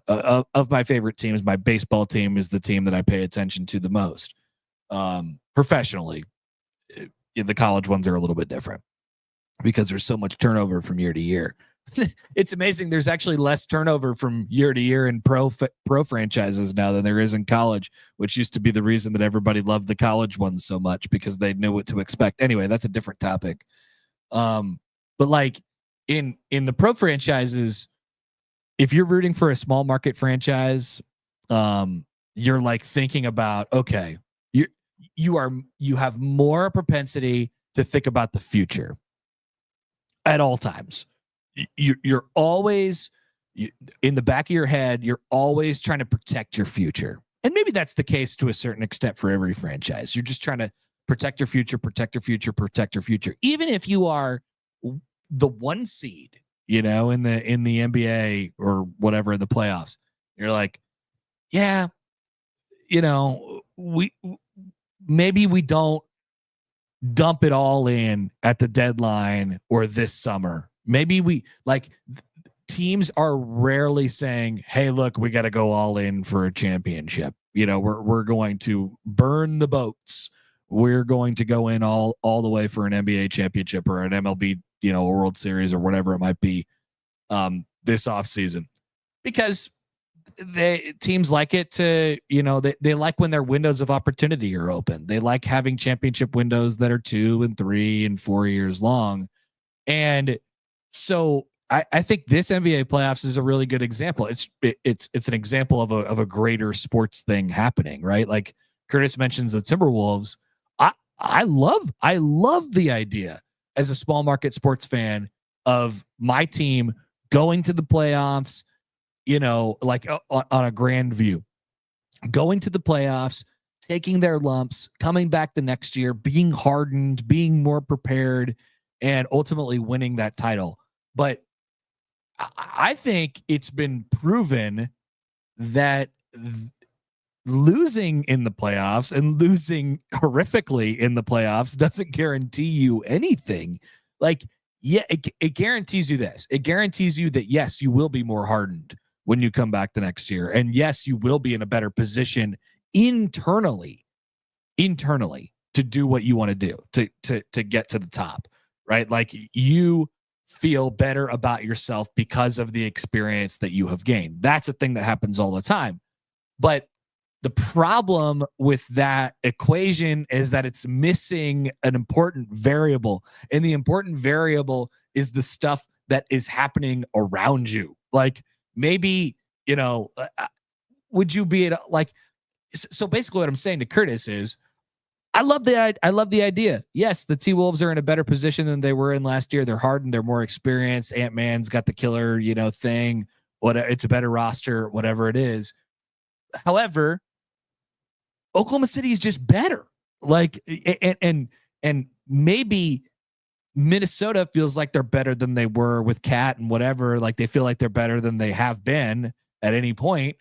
But you can't prepare necessarily, for going into a season and you feel like you're better. Yes, you're always trying to get better at all times, but there's a team that is sitting across from you that you have to get through to get to the NBA Finals, who's just better than you. Like, and that's sort of demoralizing in a way, but it's also the reality of the sport. So it's the reality of professional sports in general. And it's been a long, like, obviously teams want to extend that window. You want to be competitive for as long as you possibly can, but it doesn't guarantee you anything. This is why I value what the Royals did so much 10 years ago, because they did do that. They were built linearly and they did take their lumps, and they lost in Game 7 of the World Series after sweeping through the entire playoffs prior to the World Series. And then they did come back the next year. They were better. They burned all the boats. They sold some important pieces that they thought at the time anyway. They sold some important pieces at the deadline to get, contracted mercenaries like Ben Zobrist and Johnny Cueto, and they won. And they actually did it. They actually won the stupid thing. And like, that worked out for me. But there is absolutely a world where somebody comes along and they're just better than them. Baseball might be a hard example to do that because their playoffs are so random, because you're shortening a 162 game season into 1 or 3 or 5 or 7 games. And that's just hard.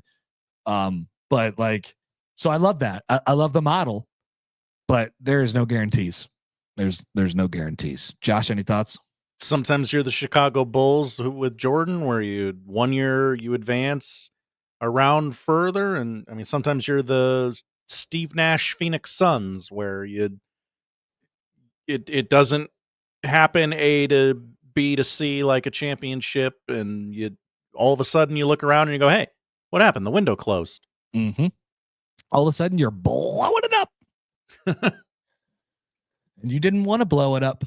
You did not want to blow it up, but life comes at you fast. Josh can speak to this as a Boston Celtics fan. That's Bing right. bong. Sometimes Jason Tatum's screaming in pain, writhing on the floor, and you're like, "Wait, what? Hard decisions, Jason Tatum? What's happening?" Yeah. What became of my life?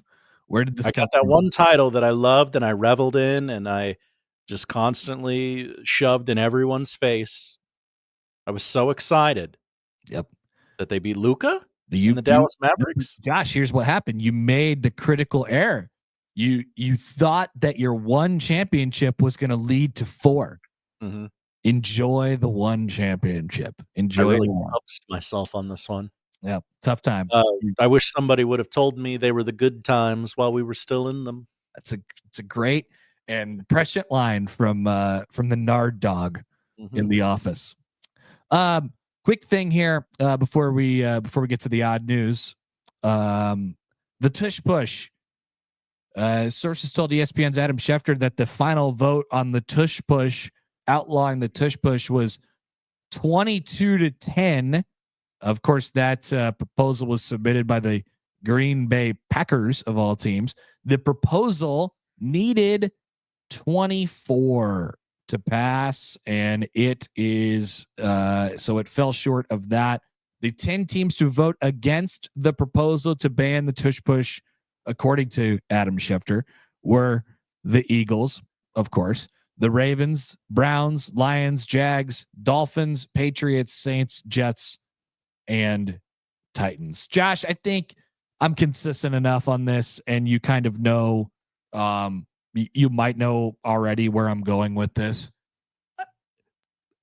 The NFL does this all, and it feels like cooler heads prevailed in this situation. I don't love the idea that a team has found a way to, basically manipulate their way into 1st and 9 instead of 1st and 10. Like, I don't like that the Eagles have found a loophole in the rules that allows them to just get a first down literally anytime they want it on 3rd or 4th and short. I don't like it, but they worked hard enough at it to find it, and they have the personnel to do. If you want to dedicate that much time to a yard and you feel like you value that yard enough, then there is nothing in the rule book, and nor should there be anything in the rule book that prevents you from doing so. So I'm glad to see what the NFL owners did in voting against, moving to ban it. And just as the Eagles did to take advantage of the rules, if some team out there wants to dedicate enough time and resources and personnel to be able to stop the tush push, that is well within their rights. They can absolutely do that, just as the Eagles did to make it so successful for them. So I love it. I like that we're not banning this. Yeah, great way to phrase it. I think cooler heads prevailed here. Couple stray thoughts on this that I had yesterday, overnight, today. Why did the Bills vote to ban this? They do it themselves pretty often, and they do it pretty well. If anyone can answer that, I would love that. Every team on the Eagles' schedule next year voted to ban it except the Lions. So I guess shout out Lions for saying, no, we'll take them straight up. It's fine. And awesome. Congratulations to my Titans for doing the right thing and not voting to ban. That's awesome. I didn't notice that. Is that true? Every team that the Eagles play outside of the Lions voted to ban it. Yes. That's hilarious. Oh man. That's a beautiful thing. We love the NFL in that way. So yes, the history will look fondly upon the Detroit Lions and the 10 teams, or in the 10 teams that decided to not enact a rule. Sorry, I go with, we're trying to enact a ban, and it didn't get enough votes. So you could see why that would be confusing. But either way, it didn't get the votes. I think it's a little weird that they needed that many votes to ban a play. Well, I mean, that's I guess 2/3, 3/4. I mean, frankly, it should be like, I think it's 75%. Like if you're, I think the threshold should be higher, to be completely honest with you, but you're never going to get anything done, I guess, if that's the case. So, this is one of those things where it's the hot topic, and we didn't make the change, and we'll continue to hear about more changes that the NFL has decided to adopt or not adopt over the coming days and weeks, because it is certainly that time of year. Let's take a break. We'll come back. Time for the odd news on 1620 The Zone. The Connor Happer Show. Who's pitching tonight? You Darvish having a great year. The Connor Happer Show I know about that guy. on 1620 The Zone. What a mess. Oh. You guys ready for some all right, how many minutes here? 3.5. So you guys ready for some Big East baseball transfer news? I have Kendall Rogers, Jack Maroknek from Butler. The only player worth anything on Butler in the transfer portal. Watch out. I'm sure you guys are fired up. Stibbs, you love it. Don't lie, Stibbs. You love it.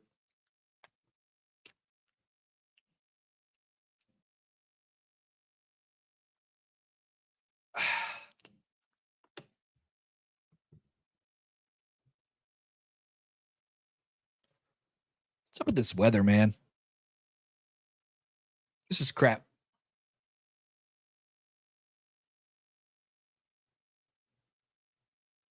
Hi, I'm Cole Scharf with Scharf Painting. Choosing a painter isn't like picking a color swap. Look sharp. Move sharp.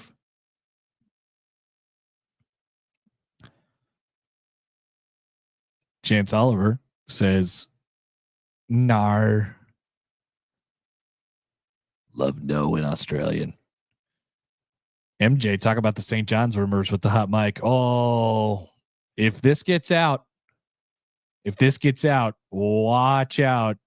I don't know. I just don't know what would become of St. John's if the rumors are true.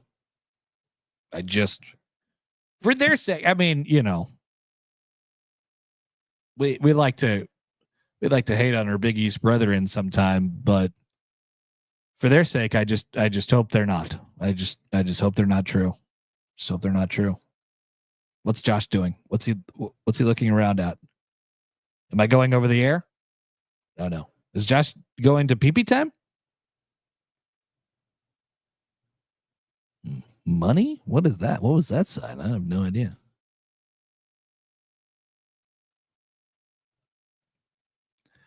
Just rumors, Stibbs. Nothing to worry about. Just rumors. Just rumors.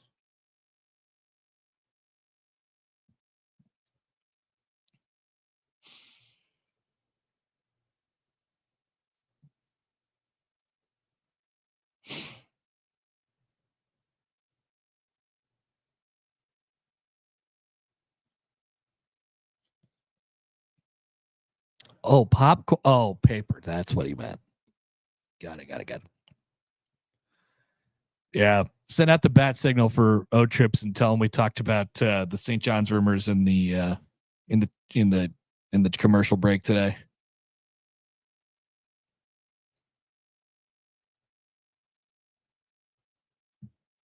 How about CU baseball admin yesterday dropping the rumors? No rumors here. Great job.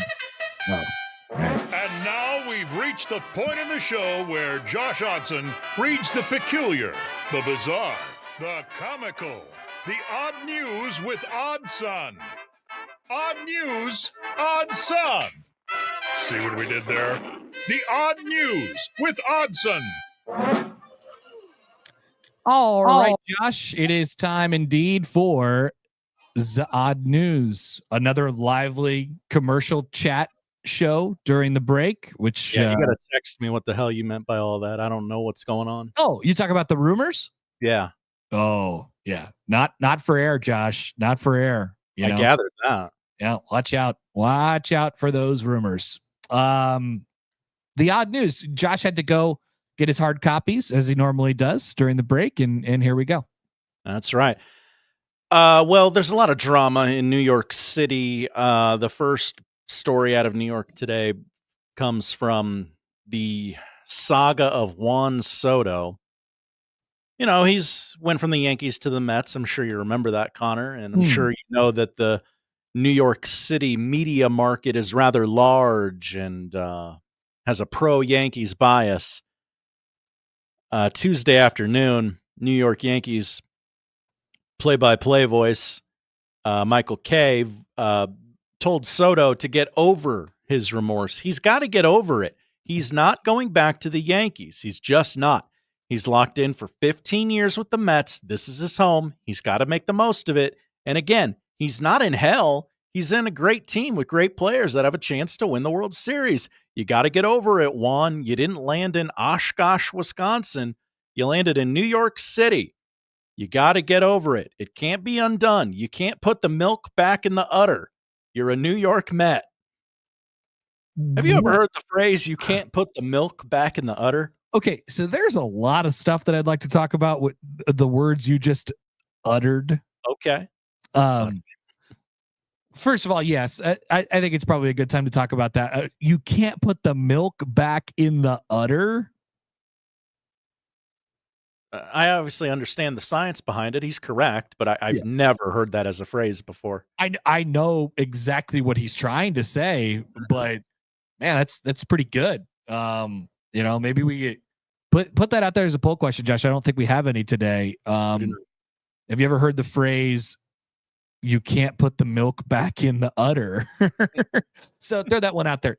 Second of all, like, I know this is something that people are talking about, and make no mistake about it, Yankee fans love to like tell themselves how cool they are. But like, has this been actually, like admitted by Juan Soto that he didn't like where he ended up and didn't want this? Michael K says it like it's a written, stated fact, and I can't imagine that it is. I will give him that Juan Soto does look like a sad boy this year. Yeah. But that could be about anything. Yeah, he looks miserable, but I feel like he has just, been trending to be miserable for a long time, considering all the changes that he himself has like. That was a weird little diatribe there by Michael K. And it's also interesting if you remember the free agent, he went to the Mets for like $30 more. Like it was a nominal amount that the Mets were paying more than the Yankees. I understand it's still more money, and more money is usually good. But like, if you were like, hey, no, those offers are comparable, I'd rather be a Yankee, you should have said that. Could have done that. Yeah, for sure. What's next? We stay in New York City as a morning news anchor for a New York station went into labor and finished out the morning newscast for the next 2 hours. Whoa. Olivia Jaquith, a morning anchor for WRGB TV in Albany. Sorry, I thought we were in New York City. We're New York State. Anchored the 6 a.m. news broadcast on Wednesday after her water broke at about 4:15 a.m. Whoa. She began the newscast. Her co-anchor, began the newscast with, we do have some breaking news this morning. Literally, Olivia's water has broke. Wow. Jaquith insisted it was still early labor, with her contractions being far apart, and went on to anchor the entire broadcast before going to the hospital. A counter in the corner of the screen explained it was 2 days past the due date. That's awesome. They put a graphic up there for that. Anything for the bit, I guess, man. Yeah. Wouldn't I don't know. Because all I know is my experience. All right. And it wasn't really like that. We just went in when they told us to come in, and that was just because they had a bed open for us. Mm-hmm. Right. So that was great. And I loved that. That was fantastic. Would a physician recommend that that you just go, that you finish out your show before you come in after your water is broken? Well, I would imagine they would say, well, based on the timing of your contractions, maybe it was a situation like I know in some hospitals around here, I'm sure it's the same, even worse in New York. Like, oh, your contractions aren't X number of minutes, seconds apart. Don't even bother coming in.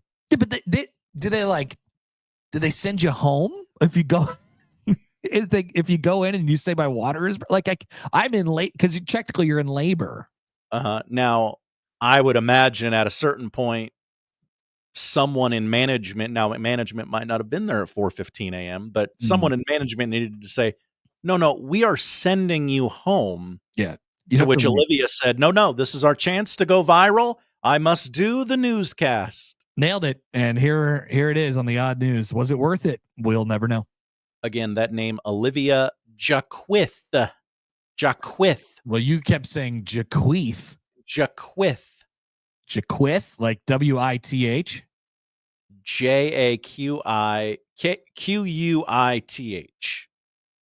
Want to be crystal clear about what I was and was not saying on the radio. Well, I want to be crystal clear that it sounded like you said Jaquith. Like I bequeath you a new stereo after Except for my pass. That's right. Finally, we end the odd news today in Terre Haute with not far from you, all things considered.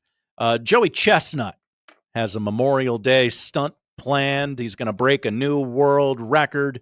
He currently holds 55 eating records, and he is scheduled to appear Monday at the South Terre Haute Rural King location with a goal to break his own record for popcorn consumption. Whoa. Yeah, almost 3 years ago, Chestnut appeared at Victory Field in downtown Indianapolis and ate 29 servings of 24 ounces of popcorn in under 8 minutes.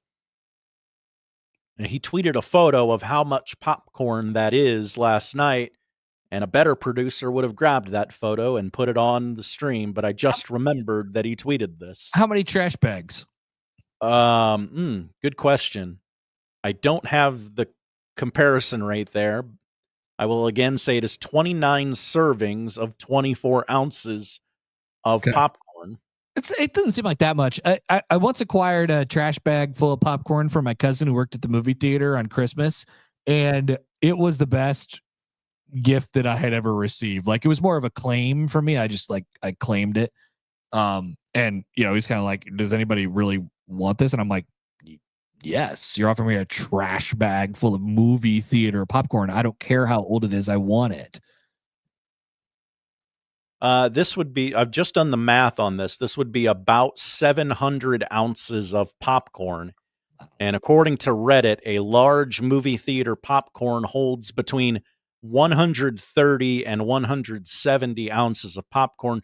So I guess for math's sake, let's call it 5 large popcorns, 6 large popcorns.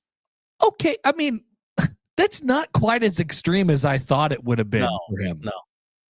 Now, don't get me wrong. Not going to do this. That's right. I am not saying anything about my ability to do this, but that does not seem that crazy to me for Joey Chestnut, who ate 65 hot dogs, which does seem insane. It does. So, now, does he get the popcorn wet to eat it that quickly? Like, that would be just absolutely gross. Blah, blah, blah. Many people asking invariably in different ways what my experience was like in having a child. Like, yes, Connor. I'd like to make it clear that I didn't have any children, but I was there for a lot of it, and I was part of the decision-making process. Okay, so ancillary, but there. And I'd like to say that for all dads in that situation, or incoming dads, that their role in childbirth is important. Not equally as important, but important. Not the most important. That's right. Not equally and not the most. Josh, thank you. Thank you, Connor. That is the odd news. Noon hour is coming up next. Troy Dannon has done a tweet, and people are asking questions. Back after this on 1620 The Zone.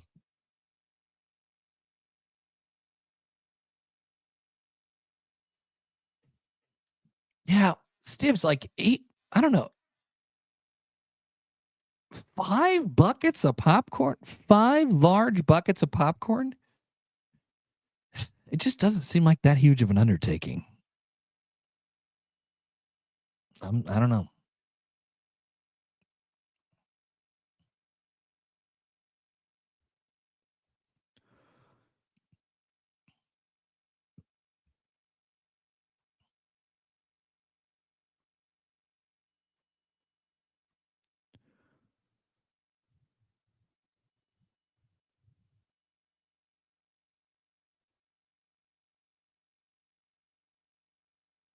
Stibbs, I would love for you to come out to whenever and wherever our next remote is and just quietly in the background, like it's not even acknowledged by us, try to eat 6 buckets of popcorn.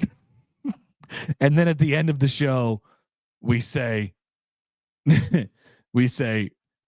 and we'd like to make an announcement. Mike Stibbs has just set a world record for popcorn consumption.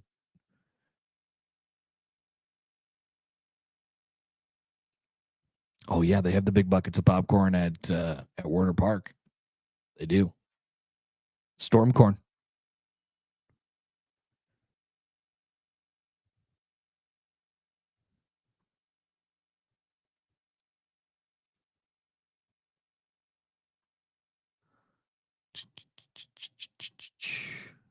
Should probably tweet out the show again. Keep juicing those numbers. Hey guys, little secret. If you want to, you get like whenever I tweet out the show and just say something about it on Twitter, just like comment to it or retweet it or like it, and then all of a sudden, it starts juicing the watch numbers. Not that it benefits me at all in any way, but I like being able to say that, like 1,000 people were watching the show, even though that's not the case. So hold on, I'm about to tweet it. What should I say? Red turf? Question mark?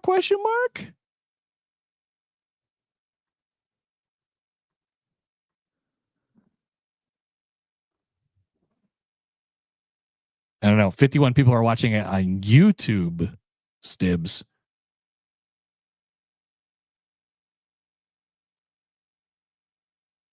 You should see what 40 team play. That's a good one. Stibbs, you'd be a good clickbait guy. You know what you're doing.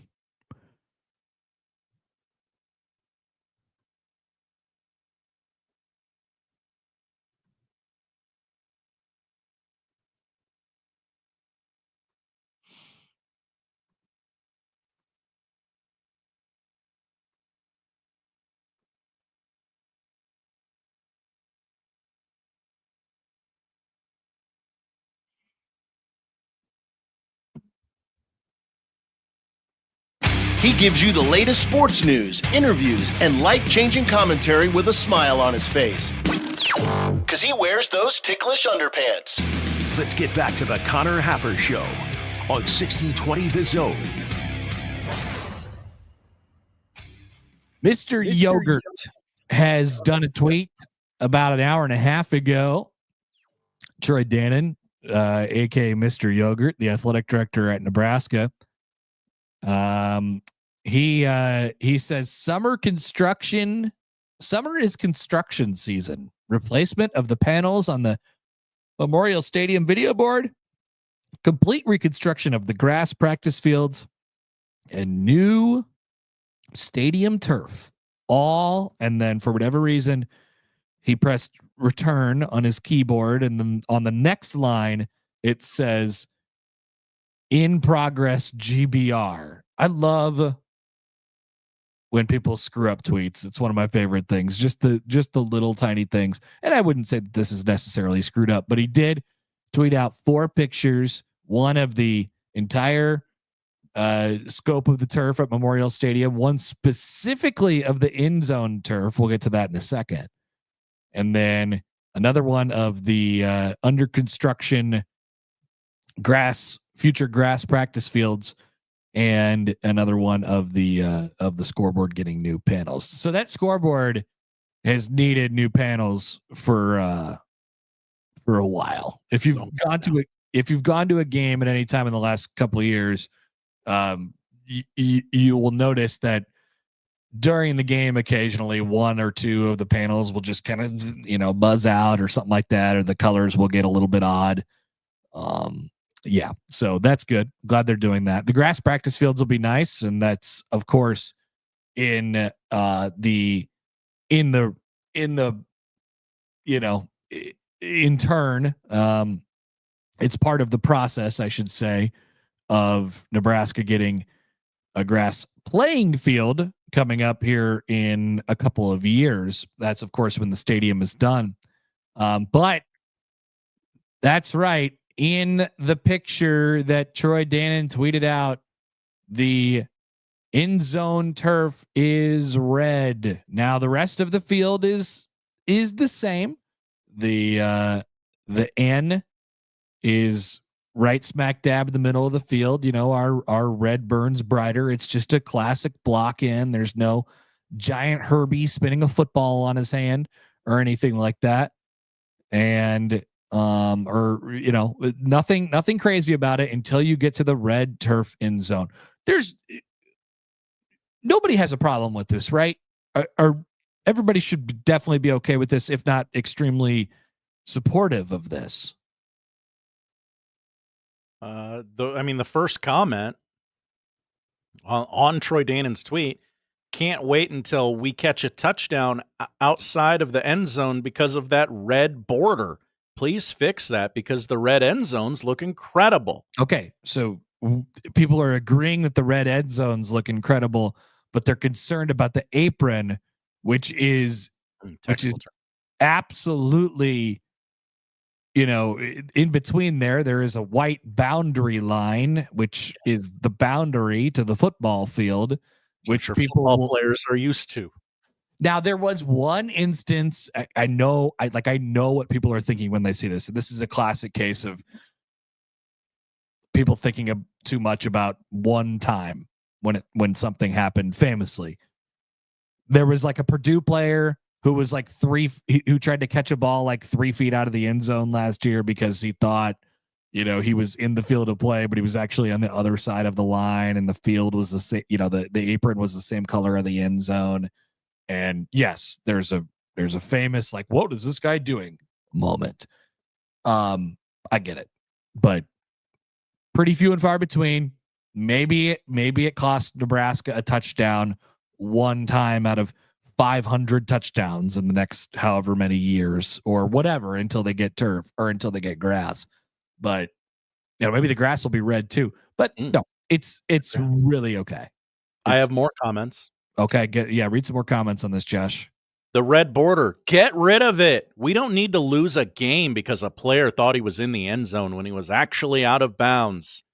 Tanner says, I am begging you to remove the red turf outside the actual end zone.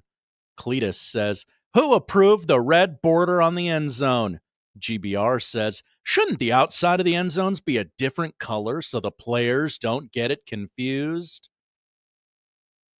Boy, you really think these players are a bunch of dum-dums, don't you? Okay. I shouldn't be surprised, but I was with you. I was like, who could possibly be mad about this? And you asked the question. So I said, okay, let me read the comments. Let me see how much praise is being heaped upon Troy Dannon today. Turns out very little. Wow. Okay. All right. You guys can't, if you could just put a cigarette out on my nipples. Play the drop, Josh. Play it. It's on there somewhere. I'll give you a second to find it, but it's on. If the coach could just put their cigarette out on my nipples, that would be great. That's you. That's what you sound like, Twitter commenters. Like this. How often, how many times in a football game? I mean, hell, you could even do it over like multiple years. How many times has Nebraska, in your memory, just anecdotally, like has there been a touchdown specifically that it was disputed that his foot was on the line in the back of the end zone? You know what I mean? Like how many times has that actually come into play? A couple times, like maybe. I'm not sure. I mean, hell, Nebraska was like usually when they score touchdowns recently, they score touchdowns from like 1 yard away and they're just running it. They're just like kind of sneaking it or, barreling. Dante Dowdell is trying to jump over a mass of humanity across the goal line. Like I cannot think. I just think maybe we're overreacting a little bit. And I'm not saying that it won't be there won't be a time at some point where it might cost somebody something. But I think maybe, just maybe, we are a little too concerned about very, very small, very minimally important items. Maybe, Josh, could I convince you of that? It seems like we're overthinking it, and I understand the fan base is tortured, so they're thinking about every potential nut kick that could be coming their way. And like you said, yeah, it could happen, I guess, sure. I wouldn't be worried about it.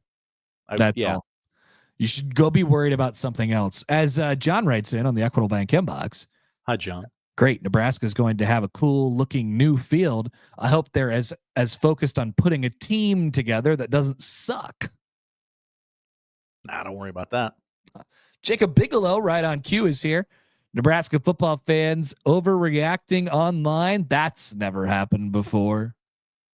No. First time for everything, I guess. Yeah. Yeah. I think it's I think everybody's gonna be okay. And then we got a couple. We got one from Jeff here on the text line. Hi, Jeff. There is that big white line between the red, but I guess that's too confusing. Bunch of people who never had their hand in the dirt, Connor. Here's a good one from Nick. On the question that I asked of like how many times do you think this actually happens? Nick says he tweets at Happer Show 1 time out of 500, but knowing Nebraska's luck, it would be the biggest touchdown of the season. I can't argue with that if we're being honest. I do agree that if it was going to happen one time, it would be in the single most crucial situation. It would be. It would be. And I suppose for that reason, these people are warranted for worrying about the dumbest crap. But you talked me into it. I just have so much. Here's the thing. I really don't have better things to do with my time. Like my job is to worry about the stuff that you guys are worried about.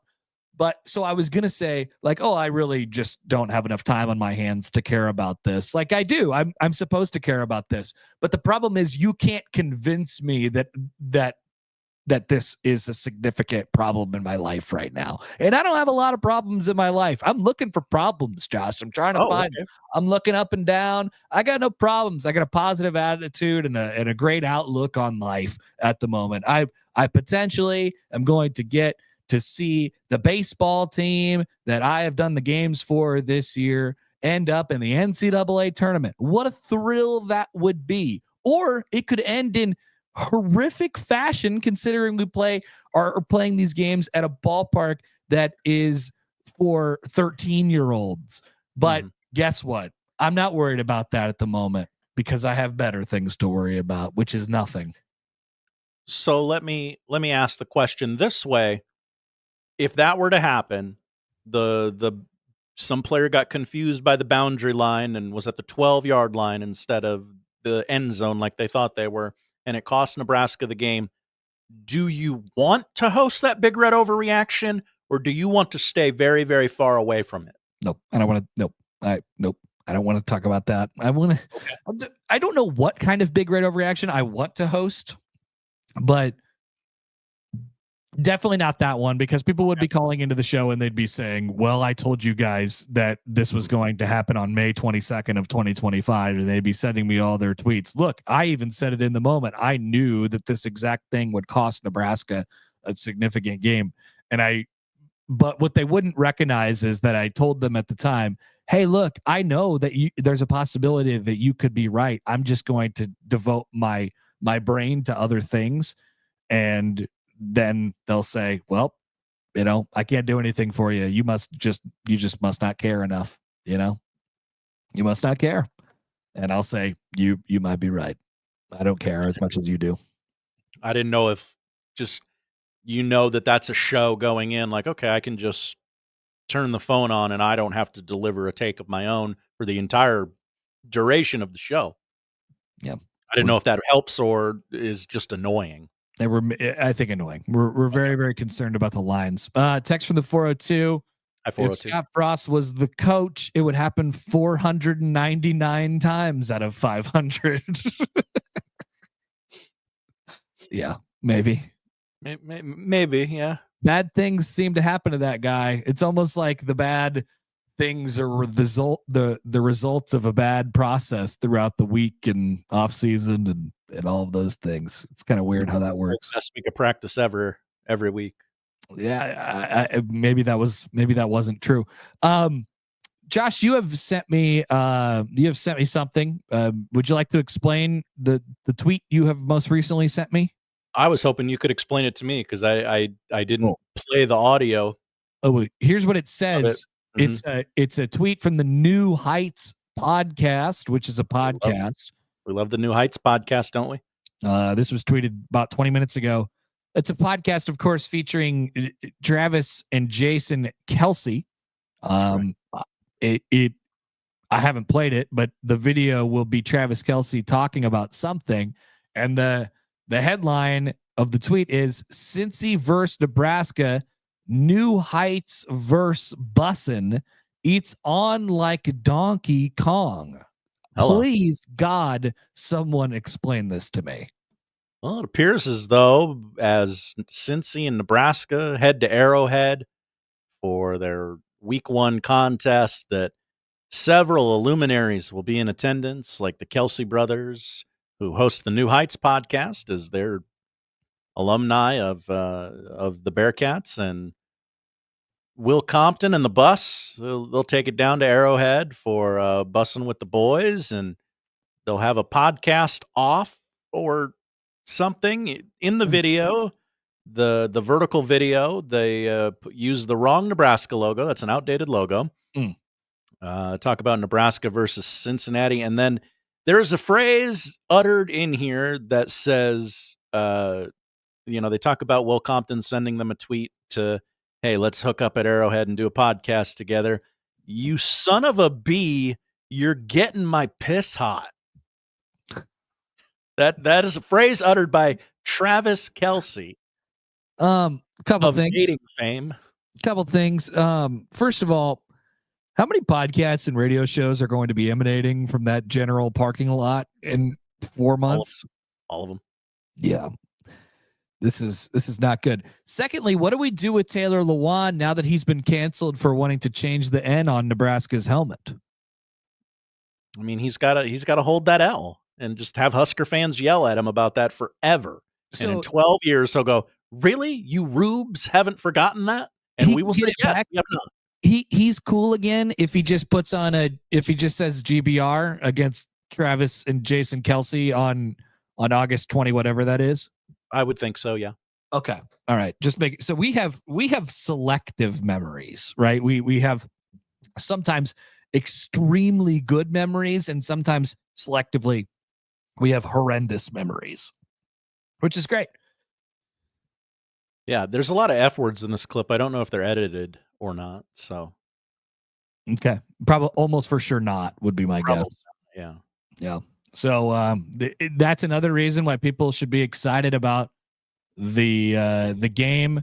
The Bussin versus New Heights. We love it. Podcast Wars. Theo, where's Theo at? Later on in this clip, they talk about the human body's inability to digest corn properly. I mean, facts. Yeah. You know, well, who am I to argue with that? I can't necessarily. Okay. So, what else were we going to get to in this segment? Oh, do we want to talk about Nebraska's chances of winning the baseball tournament? I feel like at some point in the show, yes, we probably should. Before we talk to Brunts, in the 5-minute lead up before we talk to Brunts feels like a good lead in, because this is what we'll talk about with Brunts. All right, so they were. We didn't get a chance to talk. By the way, did Michael talk about baseball yesterday when he hosted the show, considering what happened on late Tuesday night? He he talked about how he turned away from the game when it was I'm forgetting 4-1, 5-1. Probably. he turned away from the game because he had a WNBA bet that he was looking to cash. He needed a Leah Boston to get a 10th rebound. I never got any closure on that, whether she did or didn't. But regardless, he sort of heard it was going to extras on Twitter or wherever and came back to see the end. He leaned on Mitch to be the one to talk about that game in particular. He was able to find out how it went to extra innings, though. Yes. Okay. Yes. Yeah, because I really can't explain that. I mean, people are saying, and I don't know if you take the trade, like if you really think about it, people were saying, well, that's payback for the punt going in the wrong direction in 2021. I don't think that's any that's just if it is at all, it's a very small percentage of the pain that Nebraska fans had to endure in 2021, what Michigan State had to endure. I mean, Nebraska didn't allow a first down the entire game in 2021 and still found a way to lose to Michigan State. And then if you pull out and examine that entire 2021 football season, I mean, every single game had 400 tiny little groin kicks, like boom, boom, boom, boom. It's like death by 1,000 paper cuts. It's like death by a bunch of little punching bags to your groin area. It's bad. That was what 2021 was. I mean, it ended up breaking you by the end. So I don't think that was payback, really, but something magical happened. I can't really. I don't know how that right fielder for Michigan State did not catch that baseball. It just hit off of his heel, off the palm, and dropped it.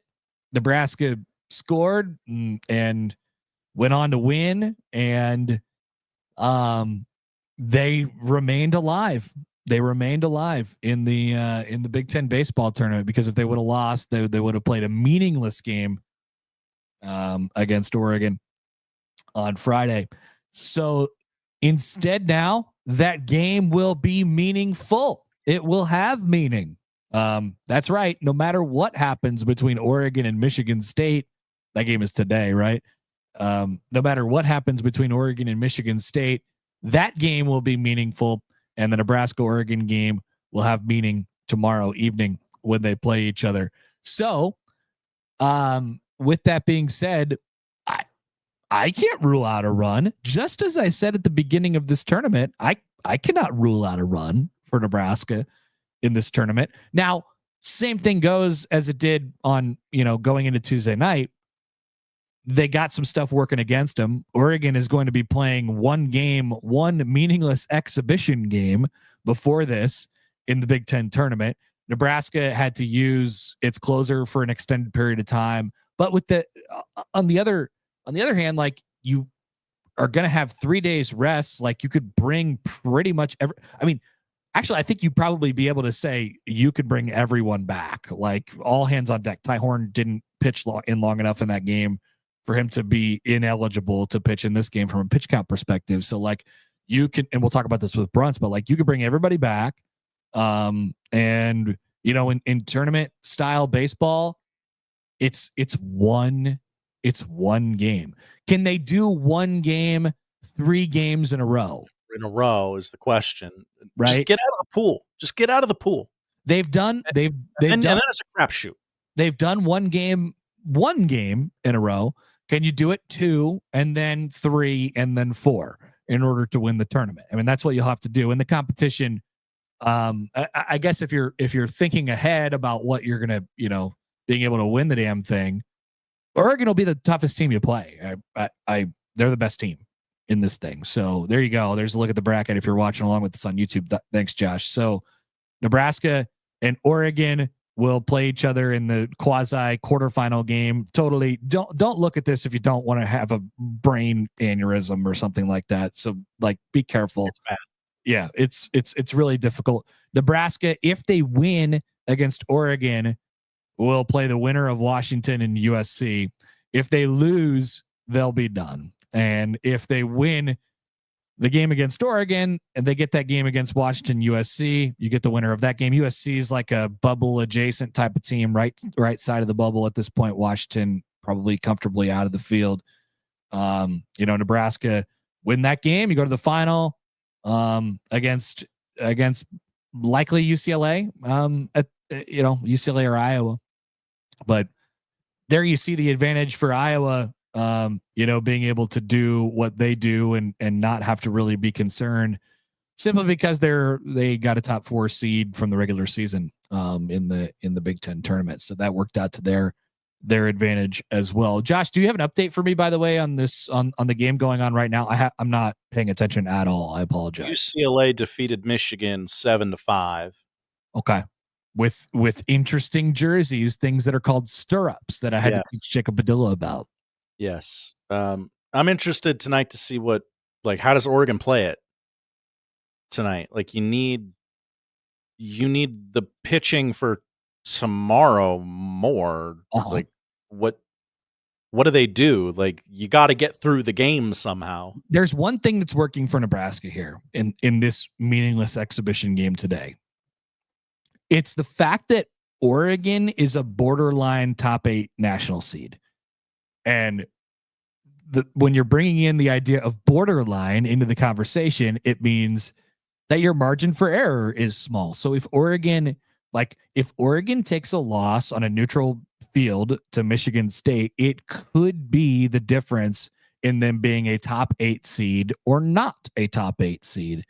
That's on the table. They're going to host a regional. They want to host a regional and a super regional. And, maybe you put yourself on the wrong side of the conversation if you lose to Michigan State. So they want to win the game. They don't have to win the game, but they want to win the game. And it's mildly important for them to win the game. If I'm them, and we'll talk about this with Brunts too, but if I'm them, I probably do a mildly trustworthy, every bullpen is different and every pitching staff is different and how it's set up. I'm thinking a mildly trustworthy back end of the bullpen type of guy, probably not your first guy in the back end of the bullpen, or not even your second, maybe your third long relief, 6th, 7th inning type of guy. Throw him out there for 6 to 9 outs and then see where it's at in the 3rd inning. And then if you really want to go for it, go for it. And if you have a lead by then throw out some scrubs, Now the scrubs, a little bit more difficult. In tournament time, your rosters are a little bit more limited than they would be in a regular, kind of home series. So that's important too. But it's all about how you manage pitching and how it turns out from that perspective in the postseason. It's very, very important. So we'll get more on that with our dear friend Michael Bruntz, who will bring the analysis to the table when we come back. Before we do that, I would like to remind you about, what should I remind the people of? Oh, yes, that we are partnering up with, we at 1620 The Zone are partnering up with Wellbeing Partners in the Celebrate Your Wellbeing photo contest. You can go to 1620thezone.com right now, submit a photo on how you focus on your well-being and practice self-care. Share your story with us and the What Makes Us campaign at 1620thezone.com.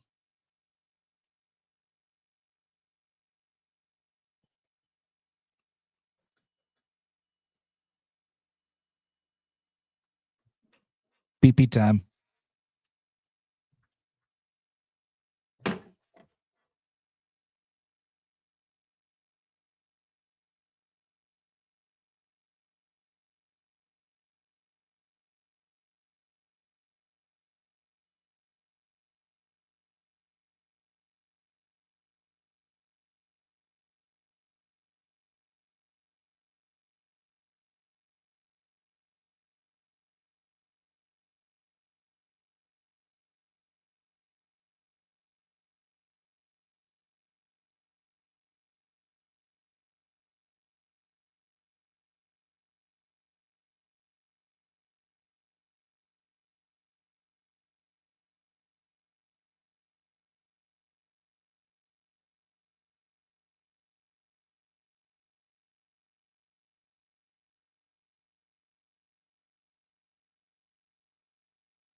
You're welcome, Mike. Happy to update you. Hey, Platt Cat, if you're here, what are the what's the Jays what's the Jays money line today?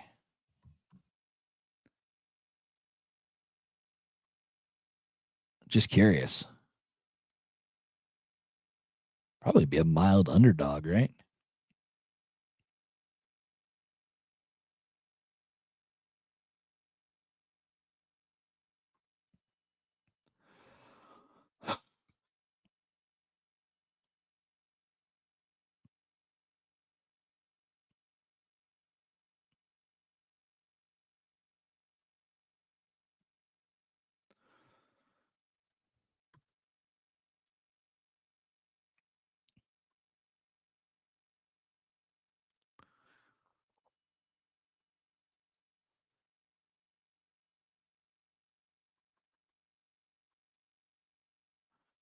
Black Cat, you're always coming through for the boys. Minus 154. Total at 12.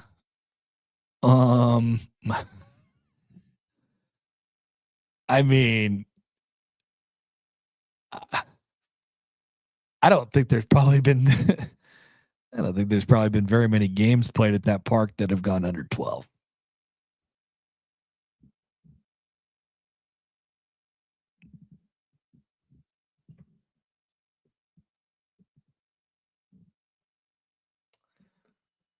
Can't. The wind is definitely blowing. Maybe not as hard as it was yesterday. I see a flag off in the distance there. It's blown out.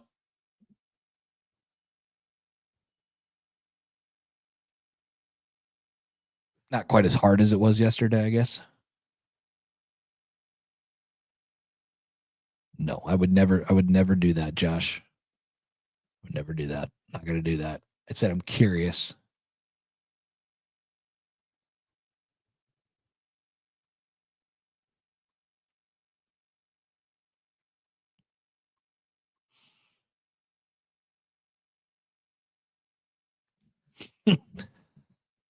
Over under in the times that Connor says Xavier.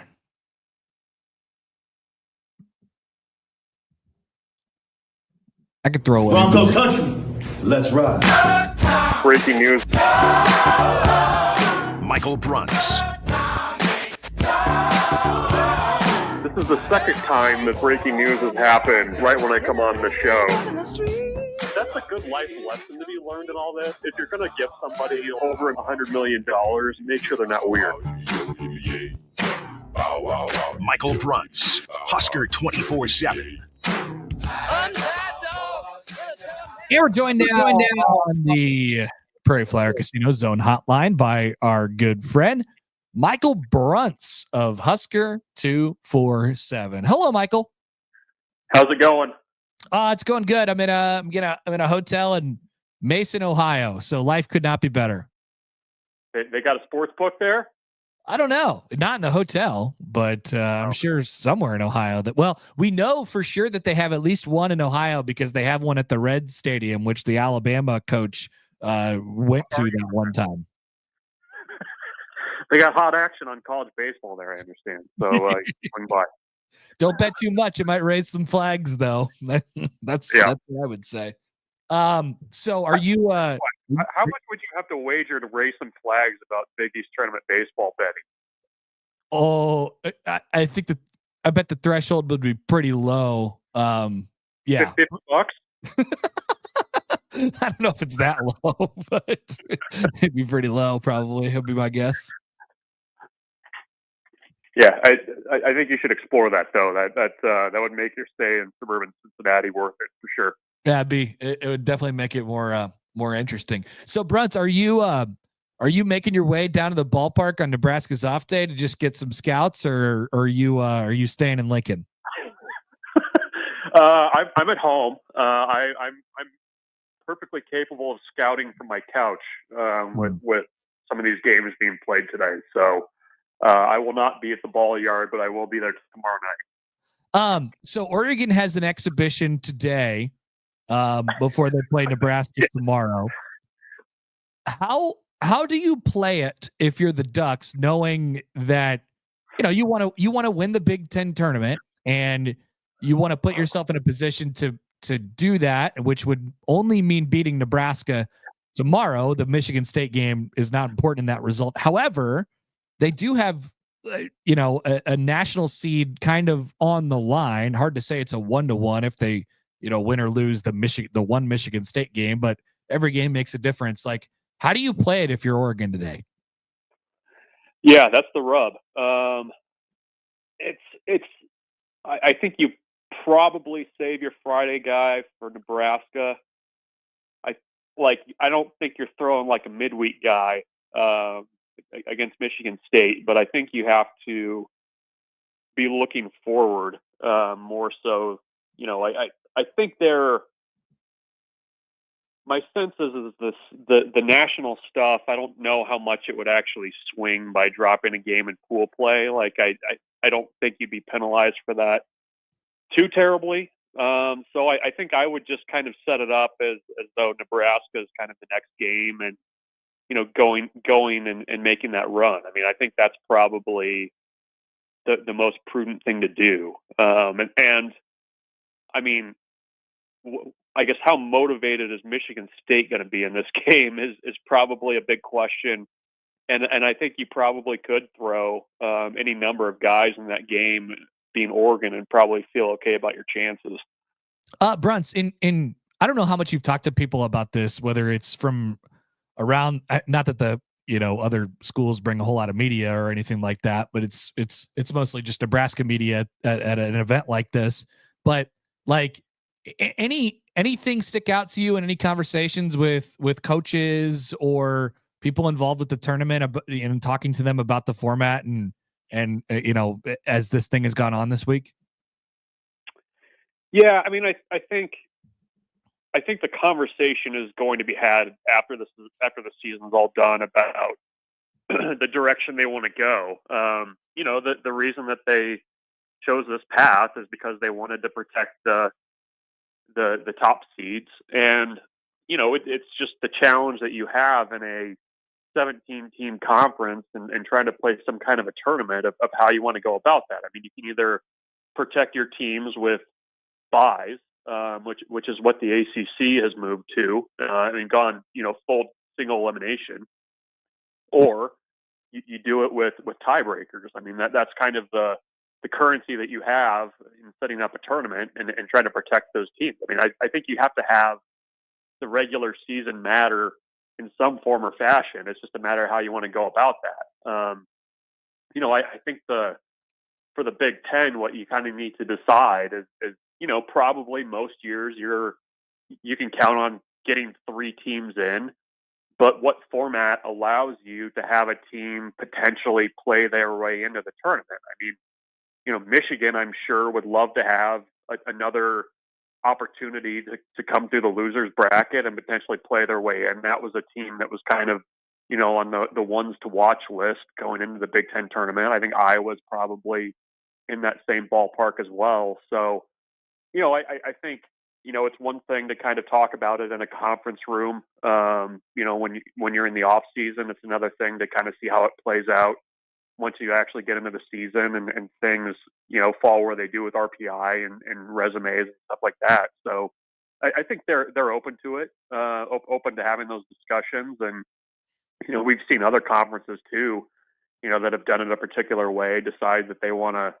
change course and try something different. And I think the Big Ten would probably be willing to talk about that. I just, the first time through, it was a bit of a learning curve for everybody, probably is the best way to put it. Yeah, I think it's a fair description. Now you could take your lemons and go home, or you could make lemonade out of the lemons.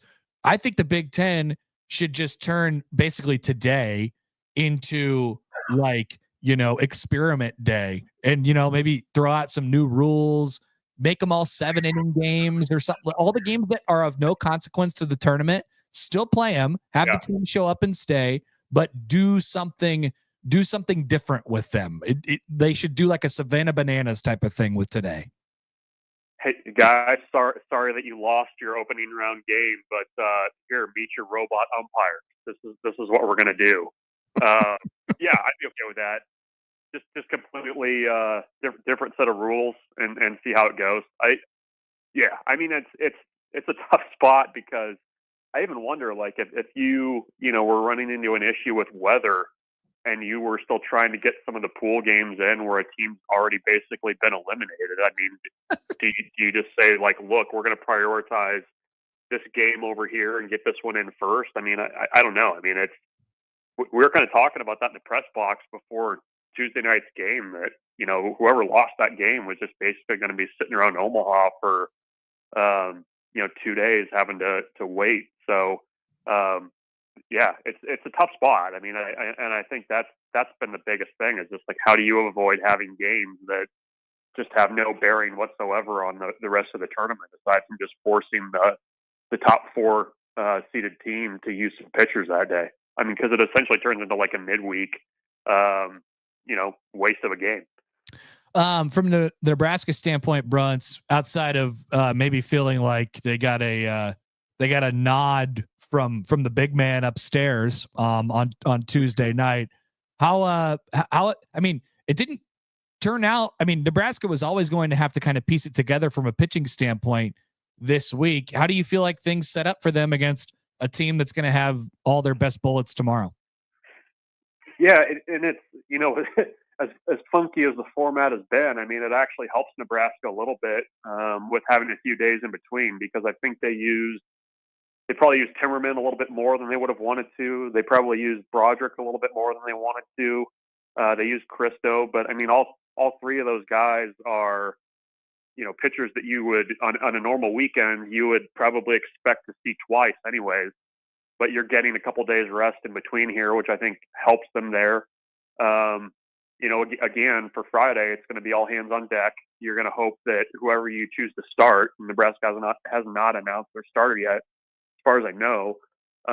You're hoping that person can give you 3 or 4 and then kind of piece it together behind him. And, Nebraska's got kind of a smallish trust tree of guys that they really count on to go and get outs. And that's, you're going to need that group to get you through Friday and hope that you have a decision to make when you get to Saturday and Sunday. But, it actually ended up working out okay for them that you had a few days off to get those guys rested up, because I would imagine you're going to see, probably a few different guys too, but, a large number of the guys that pitched for you on Tuesday are probably going to have to come back on Friday and get some key outs for you. Team that goes deeper in the NCAA tournament from the Big Ten, Oregon or UCLA?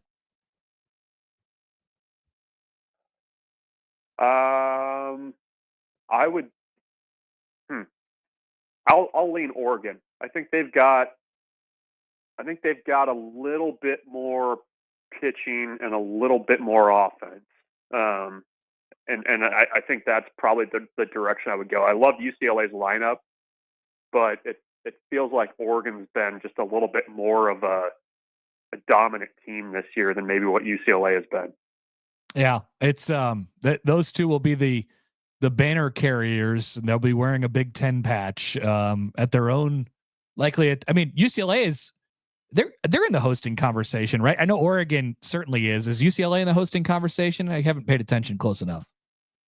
Yeah, both of them are right in the mix there. So big for the conference, but I think both of those teams have kind of the types of lineups that should allow them to be pretty competitive in the tournament. But I do think Oregon's got just, like I said, a little bit more on the mound than what UCLA has.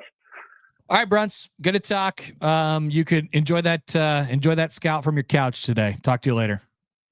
Yeah, I got the radar gun working here. We're charting it. Michael Bruntz of Husker 247. Good as always. He's money, ladies and gentlemen. Michael Bruntz. That guy knows Big Ten baseball. Unfortunately for him. Yeah, somebody's got to, I guess. There's some weather in the area. Oh yeah. Yeah. For you're in Mason, Ohio. I should, yes. Not for the listeners of this show. Thank you, Josh, because I have just seen a picture from the Chuck Box in Omaha, and it looks marvelous. Can you confirm, Josh, out the window that the skies are blue? Can confirm. Blue skies, pristine day in Omaha. Whoa! Wow. I got mid 50s wind, cloud, and mild precipitation. So the exact same as yesterday? Yes, possibly mildly worse. I'm not sure that even we're going to be going off on time today. So we'll keep that in mind, and I will certainly keep director of radio Josh in the loop on all these things. That's you, Josh. That's you. Okay. Or, I'm sorry, director of audio. Yeah. Director of audio. All right. We'll be back. Josh, here's your segment. Josh says things about a television show, but not like a pop culture show, a great sports staple for a long, long time. Josh is going to talk about Around the Horn next on 1620 The Zone. Upon further review, the host's last statement was deemed to be somewhat comical. Somewhat. The Connor Happer Show returns in minutes on 1620 The Zone. Why is Connor home? Did he pull a John and break something? No. I'm also not home. I'm in a hotel room. I am in Ohio. Big East baseball, eating free food. Sitting in this chair.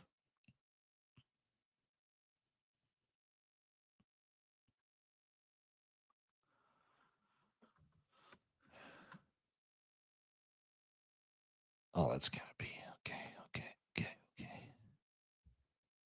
Oh, I'm just kidding. Sorry, man. No, I didn't. Hopefully, I didn't sound mad or annoyed at the question. I didn't mean to be. This is what the commercial show is for me to address the rumors, address the allegations. News Talk 1290 Coil is your radio home for the 8-time league champion Omaha Storm Chasers, a proud AAA affiliate of the Kansas City Royals since 1969. Tune in for every pitch. All right, rumors, allegations. Mike says Connor is trying to avoid his daughter once again. While not the intended consequence of me being in Ohio, it has resulted in, yet again, me not being with my daughter, who's incredibly cute. And I very much like hanging out with her when I'm home, which is not a lot. Charles, Connor sleeps in both beds. Oh, this is good.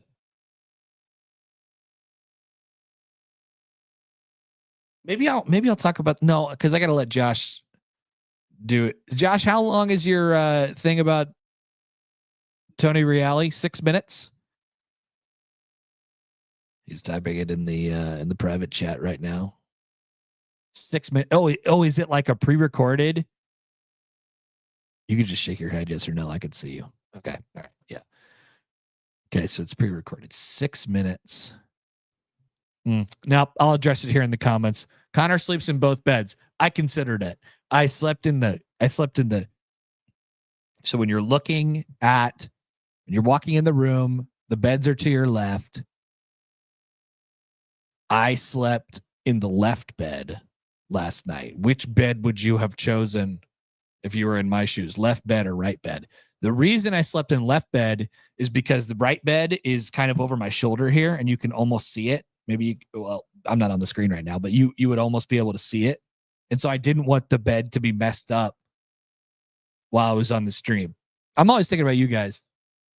So I don't have a radio show tomorrow. Maybe tomorrow I'll sleep in right bed. And then theoretically tomorrow, the room service or the room, people are able to come by.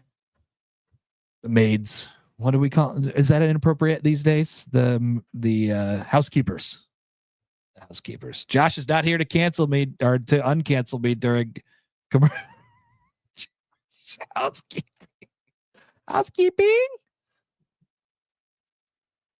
Housekeeping. You want me for pillow? I will not say the next line.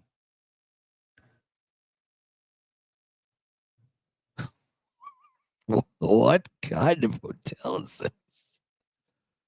this?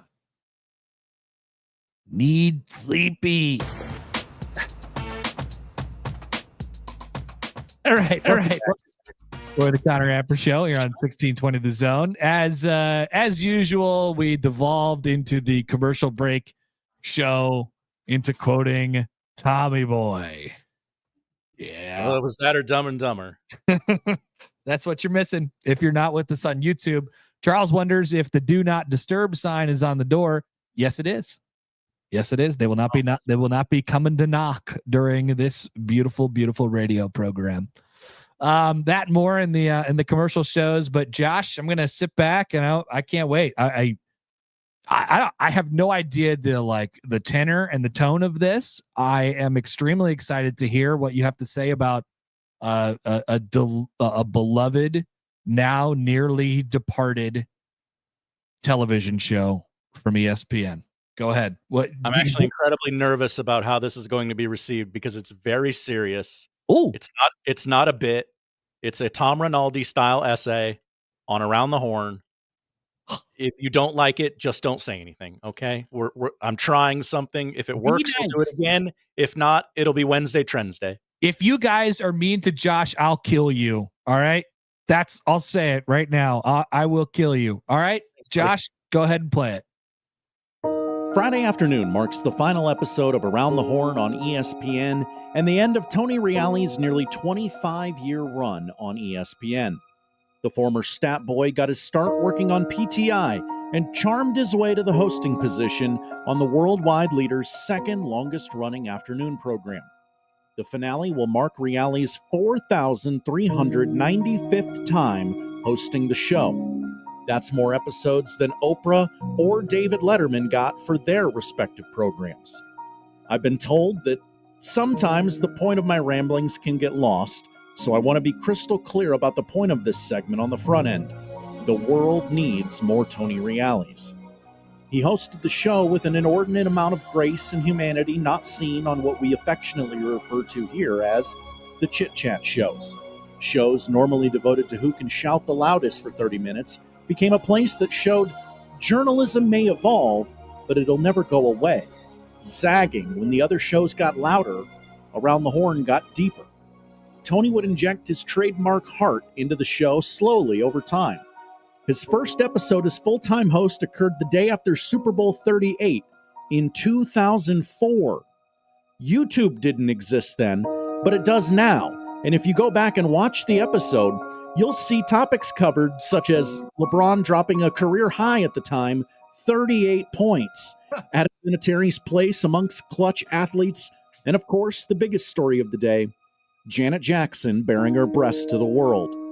Over the course of the next 2 decades, Tony Reali would share his vulnerabilities with the world, whether it was spreading ashes on his forehead at the start of every Lent, his awkward proposal to his wife in the bathroom at LaGuardia, or grieving on the air in the midst of giving birth to twins and the tragedy of only getting to take one of those babies home. He hosted the show with a fearlessness I envy, unafraid to be his authentic self on the air, even if it meant looking silly or what some Neanderthals might refer to as being soft. The world needs more Tony Reales. And once he got his feet under him as host, he used his power not to benefit himself, but to benefit others. He lifted up voices that weren't always recognized in the sports media landscape. Many of those journalists have gone on to say in the last few months that they flat out did not think they could become a sports journalist until they saw someone who looked like them one afternoon on Around the Horn. The world needs more Tony Reales. The show's massive footprint now includes Hall of Fame journalists, the director of sports journalism at Northwestern, and more podcast hosts than you can shake a stick at. The world does not need more of those. Tony welcomed different voices onto the show and championed people who stuttered, had severe speech impediments, and those in active recovery from addiction. The world needs more Tony Reales. He didn't cast those society might label as other from existence. He didn't look for the most TV-friendly panelists. He opted instead to find the most representative sample of America. The 4 various sections on your screen on one afternoon might be filled with the voice of the young, the old, the black, the white, the Asian, the gay, the straight, the liberal, the conservative. It was his way of giving back and growing the game. The world needs more Tony Reales.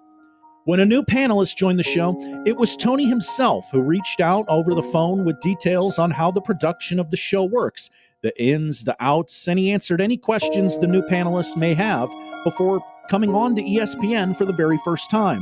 It wasn't the director who did this. It wasn't some producer. It wasn't a lowly intern. It was the host, the talent, the star of the show himself. The world needs more Tony Reales. As we say goodbye to Around the Horn this week, we don't cry because it's over. We smile because it happened. As the landscape around the 4 p.m. hour on ESPN changed time and time and time and time and time and time again, 2 things didn't: Around the Horn and PTI. Shows don't get runs this long. It's something that Around the Horn itself might consider a statistical anomaly. But the show was able to endure, become a staple, and showed that this daily sports show thing can be done a different way. So now, left without a job, fired while on vacation, Tony Reale could choose to be bitter. He could go on a tour this week and talk about the injustice from a company that's clearly lost its way. He could beg with executives to keep the show going on a different network and shop it around. But the consummate professional, Tony has elected to live his life with grace and be thankful for the nearly quarter of a century he was allowed into our homes. Again, say it with me, the world needs more Tony Reales. Sports talk can be done differently. You've consumed the product long enough. You know when it's authentic and when it's done simply to make headlines and get clicks. The most points shouldn't go to the loudest voice. The hottest takes shouldn't be rewarded. Hell, most of the time, they shouldn't even be acknowledged. We're people, just like you, and we should treat each other as such. Whether you agree, disagree, it doesn't really matter. In a world of Stephen A. Smiths and Dave Portnoys, maybe we could all be a little more like Tony Reale.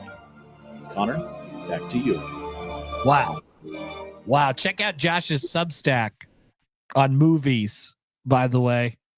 Hey, that's pretty well written, Josh.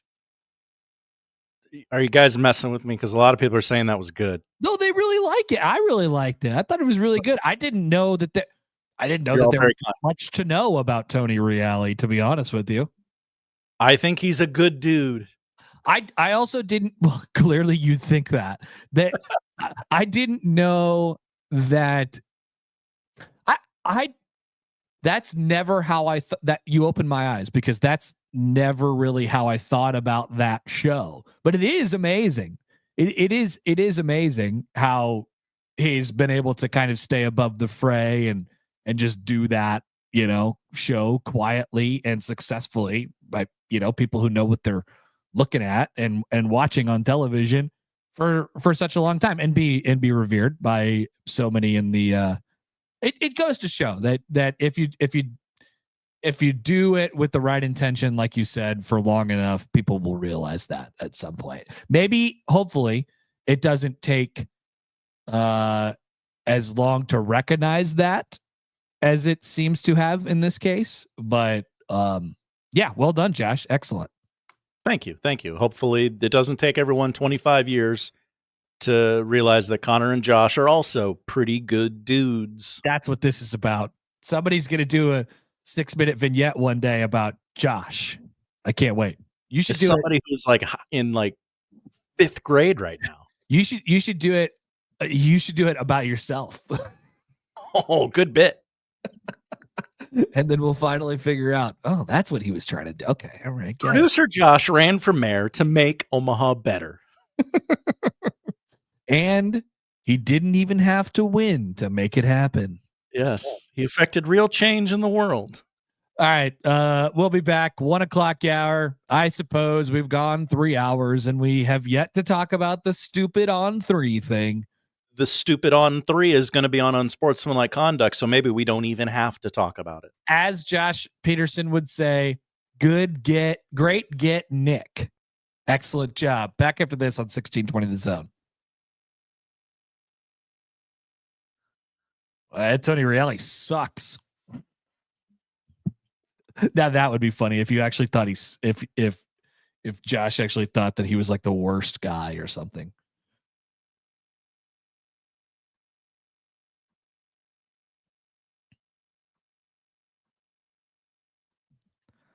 All right, from the text line, move over Tom Rinaldi, introducing producer Josh. Here's one from the 760. Hate around the horn and ESPN. Ugh, who cares?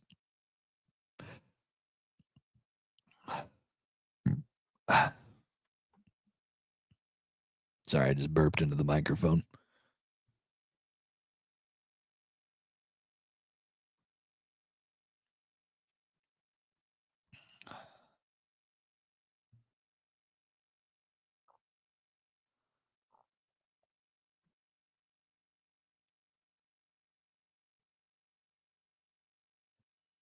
I know. my mom just texted me. Your YouTube feed is on. I know, Mom. Thanks for listening. I know. It's a part of the bit.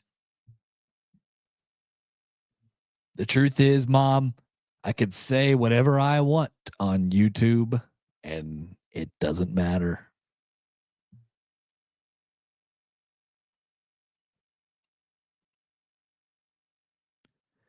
How's the chicken parm in Ohio?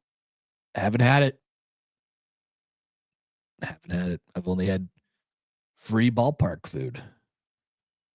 My mom says, ha ha ha, okay. That's good.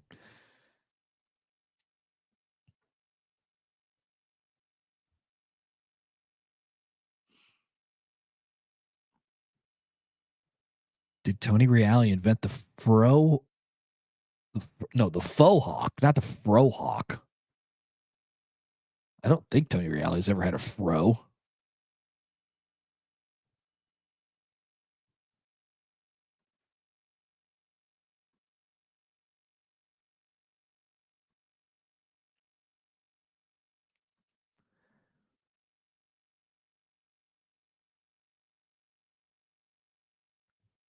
I don't want to swear. I don't know what it is. I just don't want to do it.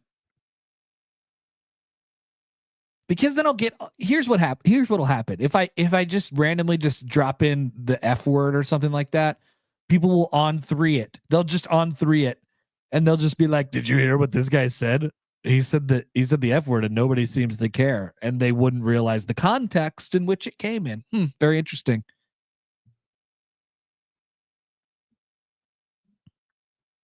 Nobody would on 3 me.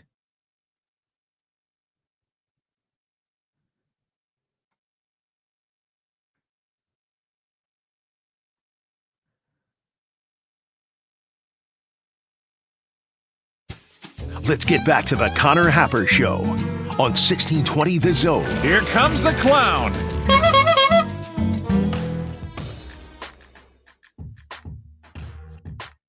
All right, welcome back. 1 o'clock hour here on the Connor Happer Show on 1620 The Zone and on 1620thezone.com. Connor Happer, Josh Odson with you, a.k.a. Tom Rinaldi. Tom Rinaldi Odson with us today on the program. What did your mom think of the piece on Tony Reale? Yeah, great question. My mom texted me during the break and told me that my YouTube was on and wanted to protect me at all costs, much like Josh does on a daily basis, just to make sure I didn't say anything bad, That's right. In front of the people. It's great. I'm very humbled that I have all these people looking out for me. Almost a little concerned. Probably. You think I need to be looked out for? Yeah, right. People probably think, "Oh God, he's a loose cannon. He's going to say some crap during the break." She did not give me her opinion on Josh's vignette, but I think she's still listening. So we'll see if we get that now. It'll come in. Yeah, we'll get it. Quick thing before we get to the stupid on 3 thing. Ross Dellinger has a tweet. Boy, We don't have a noise for him. I tell you what, I rarely think about Ross Dellinger from September to December. I think about Ross Dellinger nearly every day for the other months of the year. Nice job by Ross Dellinger, staying at the front of mind. CFP executives in a call today unanimously adopted a move to straight seeding for this year's college football playoff. Sources tell Yahoo Sports. Teams will be seated directly on the rankings, 1 through 12, eliminating the concept that designated the top 4 seeds as conference champions. The decision was expected to include a financial compromise to continue distributing $8 million to the top 4 highest ranked conference champions, even if those teams are not seated in the top 4. Oh, good. So that's what they were worried about. Nah, the true colors really shine through. There was a song about that once, Josh. There was. The true colors are really shining through. I'm glad that had to be mentioned this time around. Don't worry. The conference champions are still getting their $8 million. Don't, Josh, do a 6-minute vignette about that. Don't worry. The conference champions are still getting their $8 million, even if they're not seeded 1 through 4. It turned out college football was all about money. College football needs more Tony Reales. There we go. College football. College football. If Tony Reale ran college football would be a hell of a lot better of a place. I'll tell you that. If anything that Josh just said was true in that last segment, then college football would rock if Tony Reale ran it. So they're going to go to the straight seating, and everybody's still going to get paid the appropriate amount and all of those things. Definitely and totally not reactive at all to the fact that all of the top seeds lost in the first game or whatever, all the teams that got buys or all the teams that got home, whatever. Definitely not reactive to that at all. And we love college sports. Oh, no. Well, yeah, what your thing is true, but I have just seen the tweet from the Big East Conference. Have you? I have. Yeah. Turned out what I was hinting at before wasn't really a rumor or a thought at all, Josh, was it? It was stone cold information. Maybe I knew something. You media types are always telling us. What does it say, Josh? What does it say? Due to inclement weather, St. John's versus UConn, first pitch will not be earlier than 3:32 p.m. Eastern. What the hell? Really? That's odd phrasing. Will not be earlier than. And I take that to mean there's gonna be another delay later. You know what's funny though? I said that earlier, knowing exactly what was going to happen, but the real truth of it is, Tony Reale would never keep a weather update from us. Tony Reale would never make it rain. I'll tell you that. He would never force it to rain. Seems true. I mean, it doesn't look like it's not actively precipitating. It's the sun is lighting the base. It's here. Let's see. Or the light outside. Hold on. Let's see if I can change this without moving. It's not bright. It's cloudy. I know that doesn't show it there on the screen, but whatever. Shout out to the playoff. And hey, what do I care? I'm here no matter what, right? If we play it 8 p.m. Eastern time, we play at 8 p.m. Eastern time. Excellent. Great. Joey will love that. Oh, is the Joey man my producer tonight? He is. He will love that. Yes, that's right. He will love that. And if Creighton loses tomorrow, they will certainly, or tonight, then they will certainly love playing tomorrow in the afternoon after playing a very late game tonight. But this is how tournaments go, ladies and gentlemen. This is how they go. Anyway, The stupid playoff is now just going to be off of straight seating. Ross Dellinger has more tweets. By the way, comment in from Mike on YouTube. I never think about Ross Dellinger. Well, I talk about him on the show roughly every day. So maybe you don't listen hard enough, you know? Poll question up at Happer Show. Do you think about Ross Dellinger? Do you think about Ross Dellinger? While college football decided on a move to straight seating, it has not adopted a format for 2026 and beyond.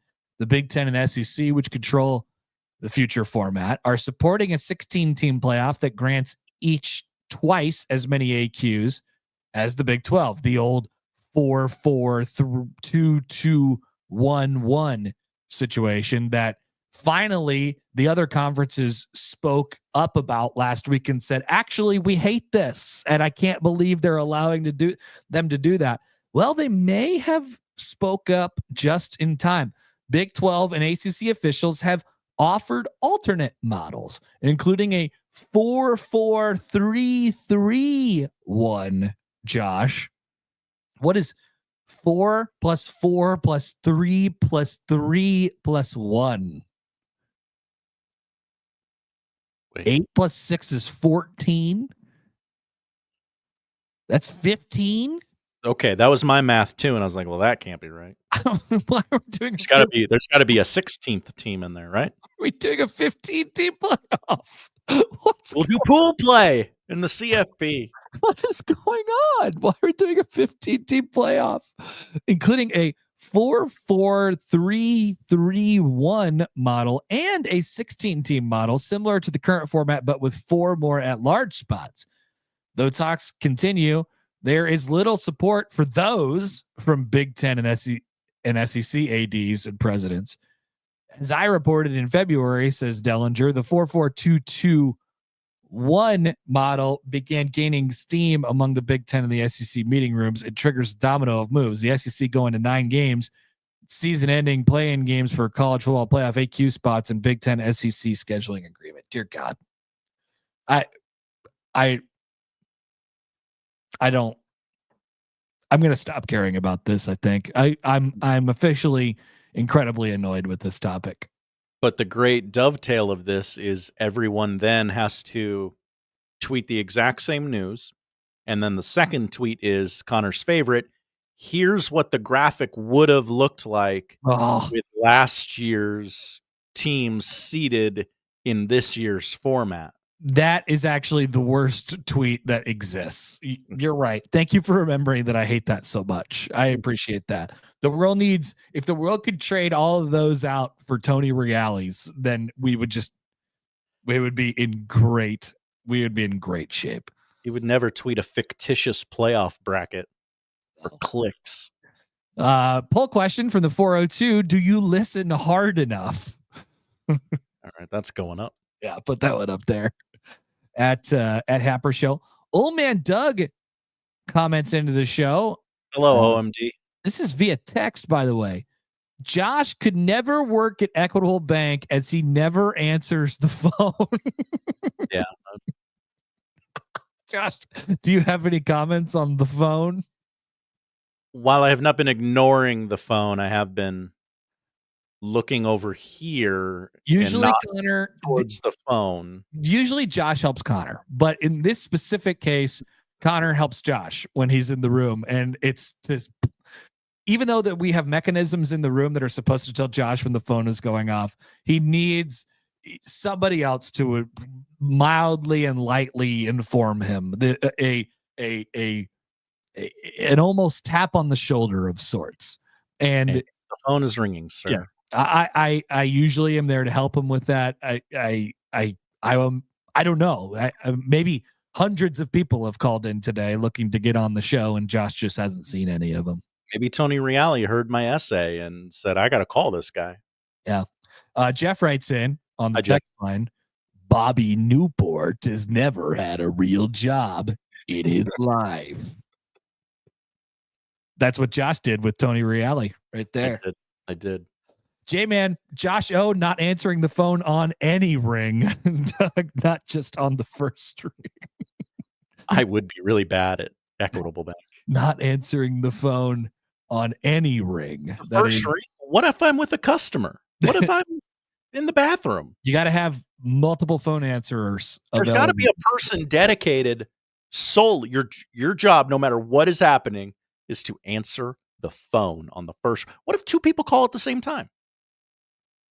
Some people don't have that, Josh. Some people do not have that. All right, here we go. It's time for the on 3 thing.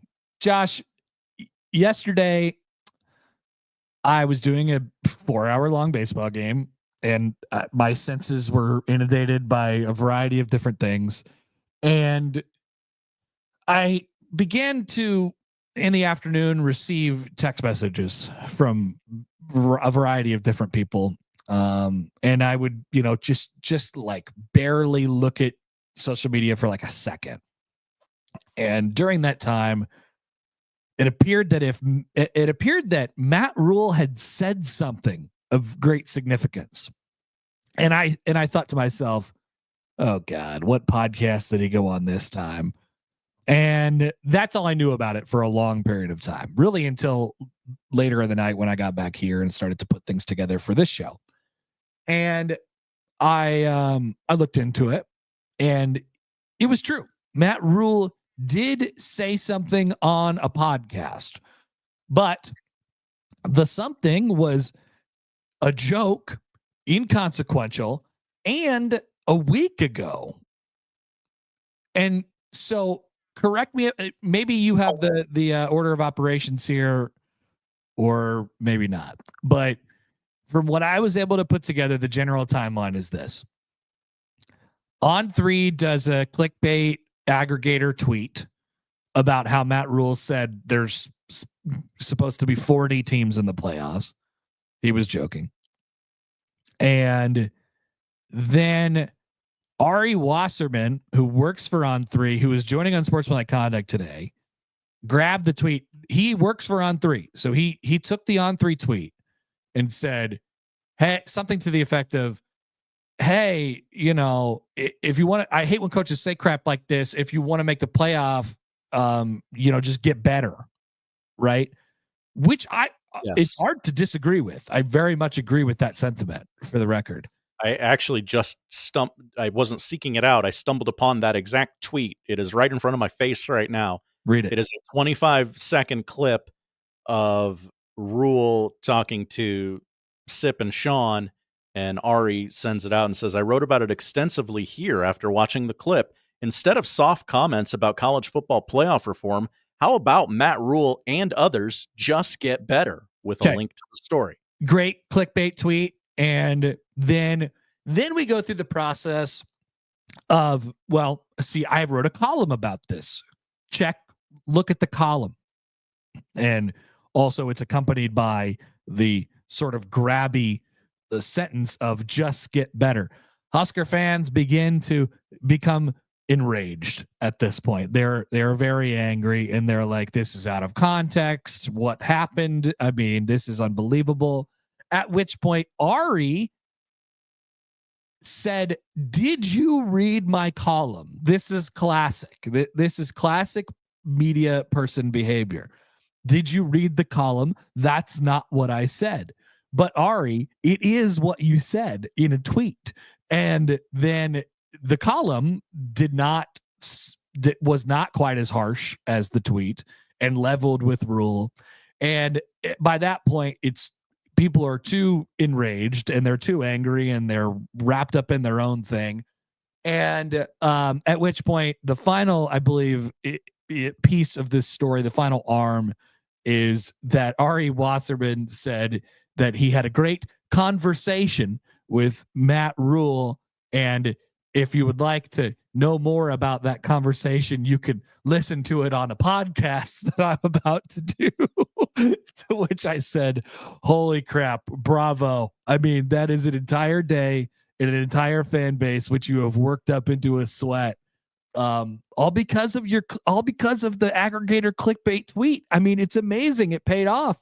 And so here's that's that's how I understand the situation. Maybe Ari, when he joins the show a little bit later, will have a different viewpoint on it. Maybe not. But that's just as I see it. Boy, he really dug his heels in, and anybody who had anything to say about it, his only response was, "Well, did you read the column?" Read the column, which was, for the record, behind a paywall for a long time. It's no longer behind a paywall, but was behind a paywall in which you had to, hey, I got something for that too. We got a cool promo going on all three right now. Just it's like $1 for 3 months or whatever the crap it is. And I mean, it's just perfect. Everything just played out just amazingly. So Tony Reale would never. Tony Reale would never. Great point. If the world had more Tony Reales, Nebraska fans would be happy. And they'd be living in harmony. That's right. All of us together. So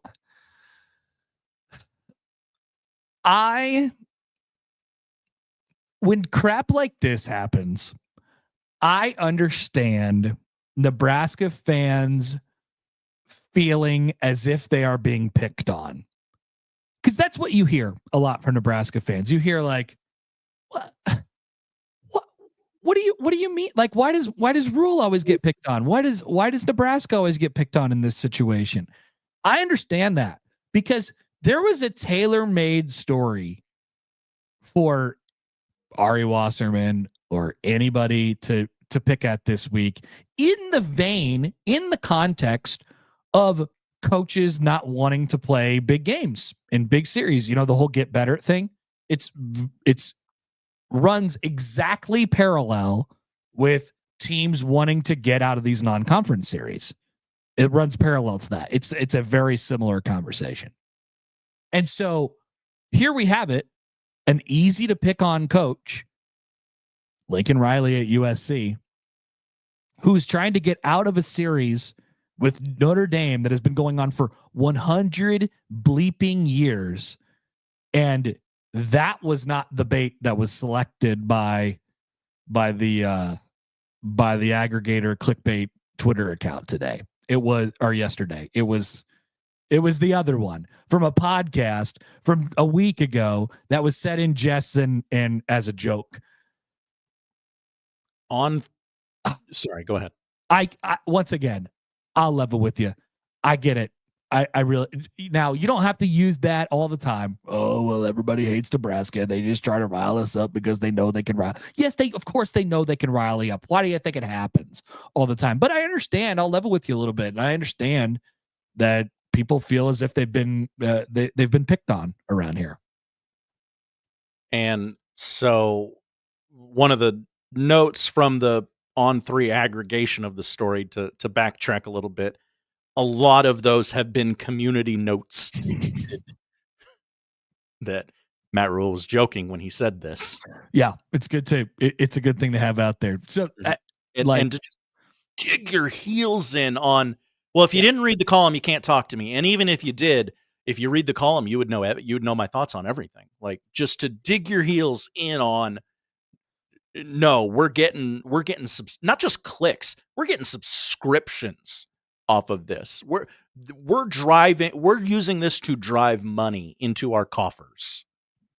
So I don't know that this is a dub for Nebraska fans because, like I said, you fell for the bait. You took it.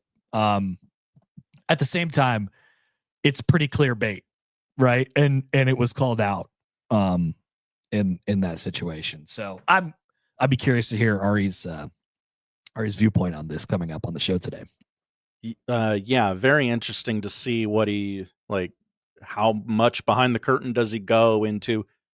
Yeah, I mean, yeah, we knew it was a joke the whole time. Did he know it was a joke the whole time? Is he going to come on and say, you know what, hands up, I didn't watch the clip at first. But if you're going to write a column about it, surely you can spare 25 seconds to watch the video. Yeah. So it seems like he probably knew what he was doing the whole time. I think so. I think my deal is not so much with the columnist who tends to enrage people from time to time. My problem is not necessarily with the columnist in saying, hey, look, just read the column, read the article. You'll learn everything about my viewpoint and you'll understand it. If that's like, that sucks. And I hate when people do that, but that's part of the deal. My problem was he's big enough. He can't engage with everybody on social media. I guess I get that. My problem is with the stupid aggregator Twitter account. It's just uncalled for. Like this is, so it's tough because what we're doing in this world now is we understand that people have media illiteracy and we are taking advantage of it. And that's what these stupid aggregator accounts do. And like, if you're looking to get numbers and whatever, and if, I don't know, hell, you're incentivized that way. If you're the person running the On3 account, if you're incentivized by saying, hey, if this gets 250,000 impressions or 1 million impressions or something like that, then you are going to be, bonused for that or something. I don't know if that's the case. Maybe it is, maybe it isn't. Then that seems like that's what they're trying to do. They're trying to get clicks. And you even had Sean yesterday going, well, Ari, what is this column? It was clearly a joke. Like, Sean got no heads up about, hey, what are you guys doing with our clip and our story and our site? Yeah. It's a wild one. So hopefully I didn't miss any of the main points on that one, because boy, it's a lot of fun. A lot of fun out there yesterday. All right, we'll take a break. We still have a few more things to cover before we get out of here on a Thursday edition of the Connor Happer Show on 1620 The Zone.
Hello?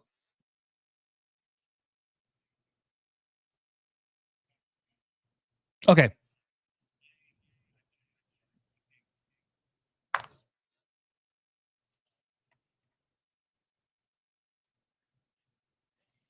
Okay. So they're looking at 4:30 now.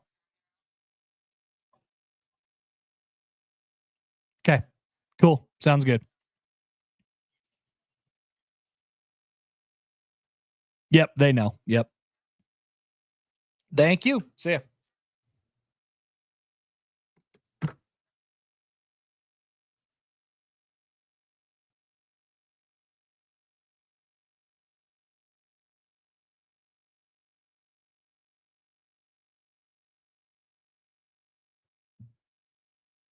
Great news.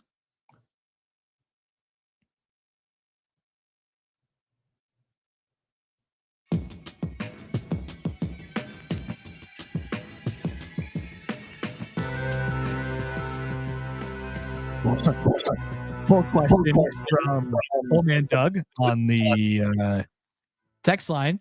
Poll question: could Josh work for Equitable Bank? Put it up, Josh. I like it. Okay, yeah, we'll have to do that. By the way, Answer's people, no, by the way. people who are listening to the YouTube into the YouTube show, I thought I muted myself, but I didn't. Oh no, you did not. You did not. I said hello because I had to take a phone call. I said hello, and then I thought I muted myself after that, but I did not. It's okay. It's not going to be. No, it's not going to start at 4:30. That's what time the bus is now leaving that I need to be on to get to the baseball field. So I don't know that people needed to hear that that small dose of information, which does mean it may be important to the listeners of this radio show, which does mean, Josh, John, if you're listening, I can now be a full participant in this afternoon's crossover. If you're interested in having me, I was going to have to cut it short before, but not anymore. Not with the delay to the baseball game over at Prasco Park. Excited. Maybe that was somebody from above saying, you know what? My man needs to do a crossover. Let me just delay this thing. He needs I need a crossover more than I need air, Josh. Matt writes in on Twitter. I'm Matt. And asks if I'm hitting Skyline Chili while in Ohio. This is the primary question that people are asking, and they're wondering about my trip. That's right. Yes, it is in the plan.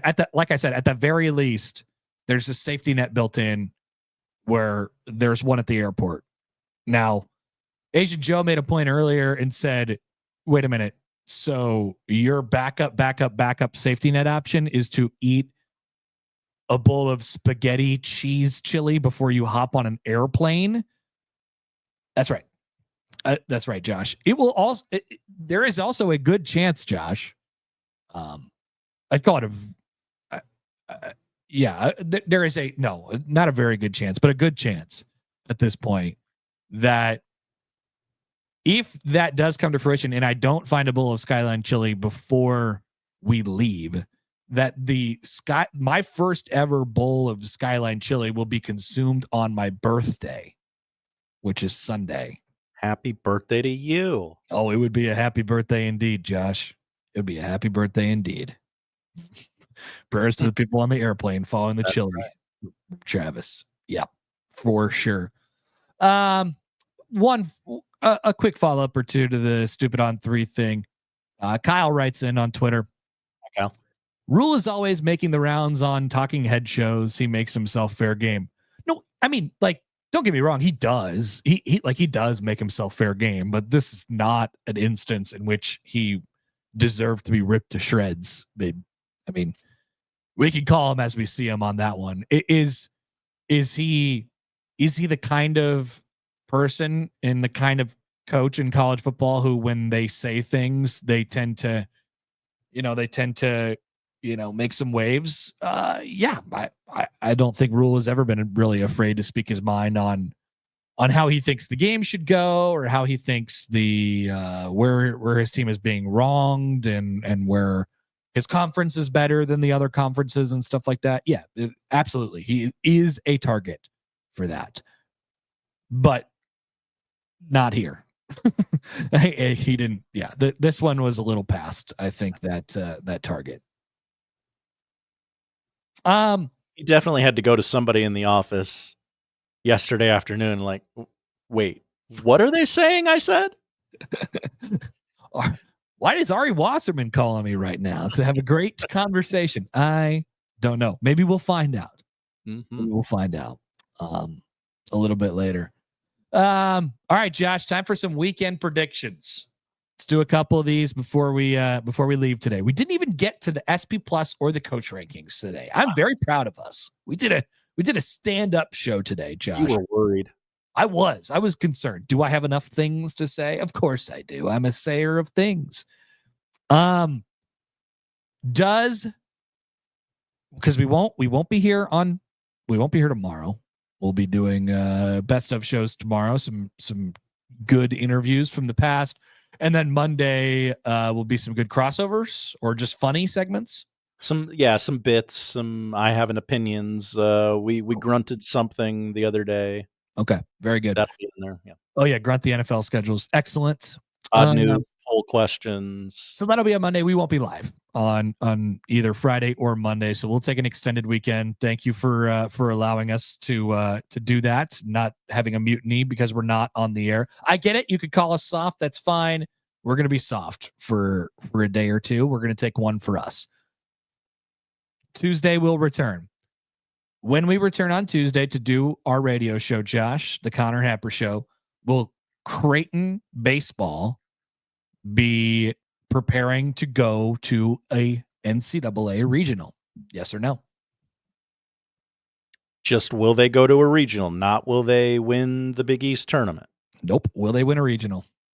Or be in a regional, sorry. Will they be in a regional? Yes. I believe that's the case as well. I believe that tonight, whenever this game may happen, is a big game in that conversation. Big game. Win number 40 tends to be a big number and an unavoidable number on the sheet, right? Yeah, it pops. I mean, 40 and what is it? 15, 14, I think actually it would be. That would be. That's getting tough to ignore at that point. So if you get that, that's great. And if you win the Big East tournament, obviously fantastic as well. There's a couple more steps to that, but I think the next game that they play in the Big East tournament is a significant one, and maybe they win that, maybe they don't. But I tend to think the waters are tilting in Creighton's favor at this point in terms of an NCAA tournament berth in Ed Service's final year. Ed Service, by the way, only in his 22 years, has only been an at-large once. 2005. So if that was and that was when they went to the Lincoln Regional. So if they were to go to the NCAA tournament again as an at-large, there would be only one piece of historical precedence in Ed Service's time. Question number 2. Nebraska softball to the Women's College World Series. Yes or no? Wow, that hits the ear and I get kind of like, ooh, kind of get some chills. Yeah, put me down for a yes. Put me down for a yes too. Why would I ever bet against Jordy Ball, for God's sakes? It's been building for 2 years to this moment, this weekend, right? In a series like this where they have a absolute stud pitcher, obviously Nebraska has an absolute stud pitcher. It's going to come down to a run. We're gonna be talking about under 3, 4, 5 runs in each of these games. Basically, it's going to be hard. I like a team that doesn't need to string a bunch of hits together to get a run. Nebraska, they're bombing that thing. So maybe you run into one against one of the best pitchers in the country. So that I kind of like that. That setup for this weekend in Knoxville for Nebraska softball to the Women's College World Series and to the moon, much like Con Air 2. Oh, okay. And finally, Nebraska baseball. First question, to the Big Ten semifinals. Yes or no? I got a feeling, and everyone's gonna laugh at me. Yeah. Wow. They're working with some voodoo dolls or magic, or maybe somebody's watching over them. Interesting. They got something. All right. So I'll ask you a second follow-up question before I answer then. Nebraska baseball to the NCAA tournament. Yes or no? They would have to win 2 more wins after that. Yeah. I think they fall on their sword in the Big Ten championship. Okay. All right. I'm going to say they don't even get to the semifinals. I think they lose to Oregon tomorrow. But okay, that is a more likely scenario, I have to admit.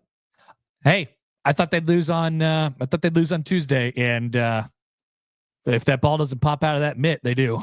So yeah. All right, let's take a break. Poll questions. We'll tell you what to watch next on 1620 The Zone.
All right, finally ran out of content in the commercial show, so I just started grunting and breathing heavily into the microphone, and that's where we finish in the commercial shows today. Thank you for joining us. I'm sure there was excellent stuff to take out of there. We go to the poll questions. Josh at Happer Show on the J Tech Construction Zone Twitter feed. Have you ever heard the phrase, "You can't put the milk back in the udder"? I had not. No. I hadn't either. It's good. I like it, for the record, but I hadn't. 92% say no. How about that? And that's from Michael K. As a city man can get. That's right. Unbelievable. Do you think about Ross Dellinger? I do in the summer months. Yeah. Not until Connor utters his name. No. Nice utter. 93% say no. Wow. They did not think about Ross Dellinger. Do you listen hard enough? I'll vote yes. Probably not. My wife would definitely say no. Currently, right now, 50-50. And finally, could Josh Odson work at Equitable Bank, where they answer the phone on the first ring? No. I'd make it maybe 3 hours before Doug said, "You know what? I like you, but you got to go." 64% say no. Josh, those are the polls. What are we watching tonight? We are watching the Western Conference Finals Game 2, 7:30 tip on ESPN. The Minnesota Timberwolves that Connor wouldn't even acknowledge as a team that exists against the Oklahoma City Thunder. The WNBA in action. The Caitlin Clarks are in Atlanta to take on the Dream at 6:30 on Amazon Prime. NHL Eastern Conference Finals Game 2, Florida Panthers, Carolina Hurricanes, 7 o'clock on TNT. Baseball on your TVs, Rangers, Yankees on MLB Network right now, followed by Orioles, Red Sox, which has been postponed, so I don't know. They'll find something, I'm sure. And then your MLB TV free game of the day at 5:45, Braves, Nationals in our nation's capital, which was rained out yesterday. Big Ten baseball, UCLA beat Michigan 7-5 in Pool B play. Pool D play going on right now. USC getting their first game in against Penn State, which has a 1-0 record. Let me turn my head around. What's going on? 1-0 Nittany Lions right now. I did not stay long enough to find out what inning they're in. Wow. Pool A, Oregon plays their first game against Michigan State, who is 0-1 at 5 o'clock. And Pool C, Indiana 0-1 against Iowa, 1-0 at 9 o'clock. Yeah, right. Good luck with that. More like 10 o'clock. At some time this afternoon, Connor will be calling Big East baseball on 1180 The Zone. Ping. They play the host school, Xavier, not Xavier. Xavier. That's right. We don't know when. We'll let you know. There's a docuseries on Prime called Earnhardt. Get the first 2 episodes today. Take a multi-generational look at the sacrifice, hardship, and drive of one of the most famous families of NASCAR. And finally, on ESPN2 at 4 o'clock today, the 30 for 30 winning time is on. It seems relevant this week. It's also on Disney Plus anytime you want to watch it. Okay. All right. Thank you, television, for always coming through for the stuff that we don't get. That's right. Thank you, Josh. Thank you for holding everything down back there. I'm so lonely in this room. And for talking about Tony Reale in such nice ways as you did. Someone had to. All right. That's it for us today. If you miss anything, 1620thezone.com is where you can find it. Enjoy your weekends, everybody. Be safe out there. And we'll talk to you for some baseball broadcasts over the next couple of days. The crossover is coming up next.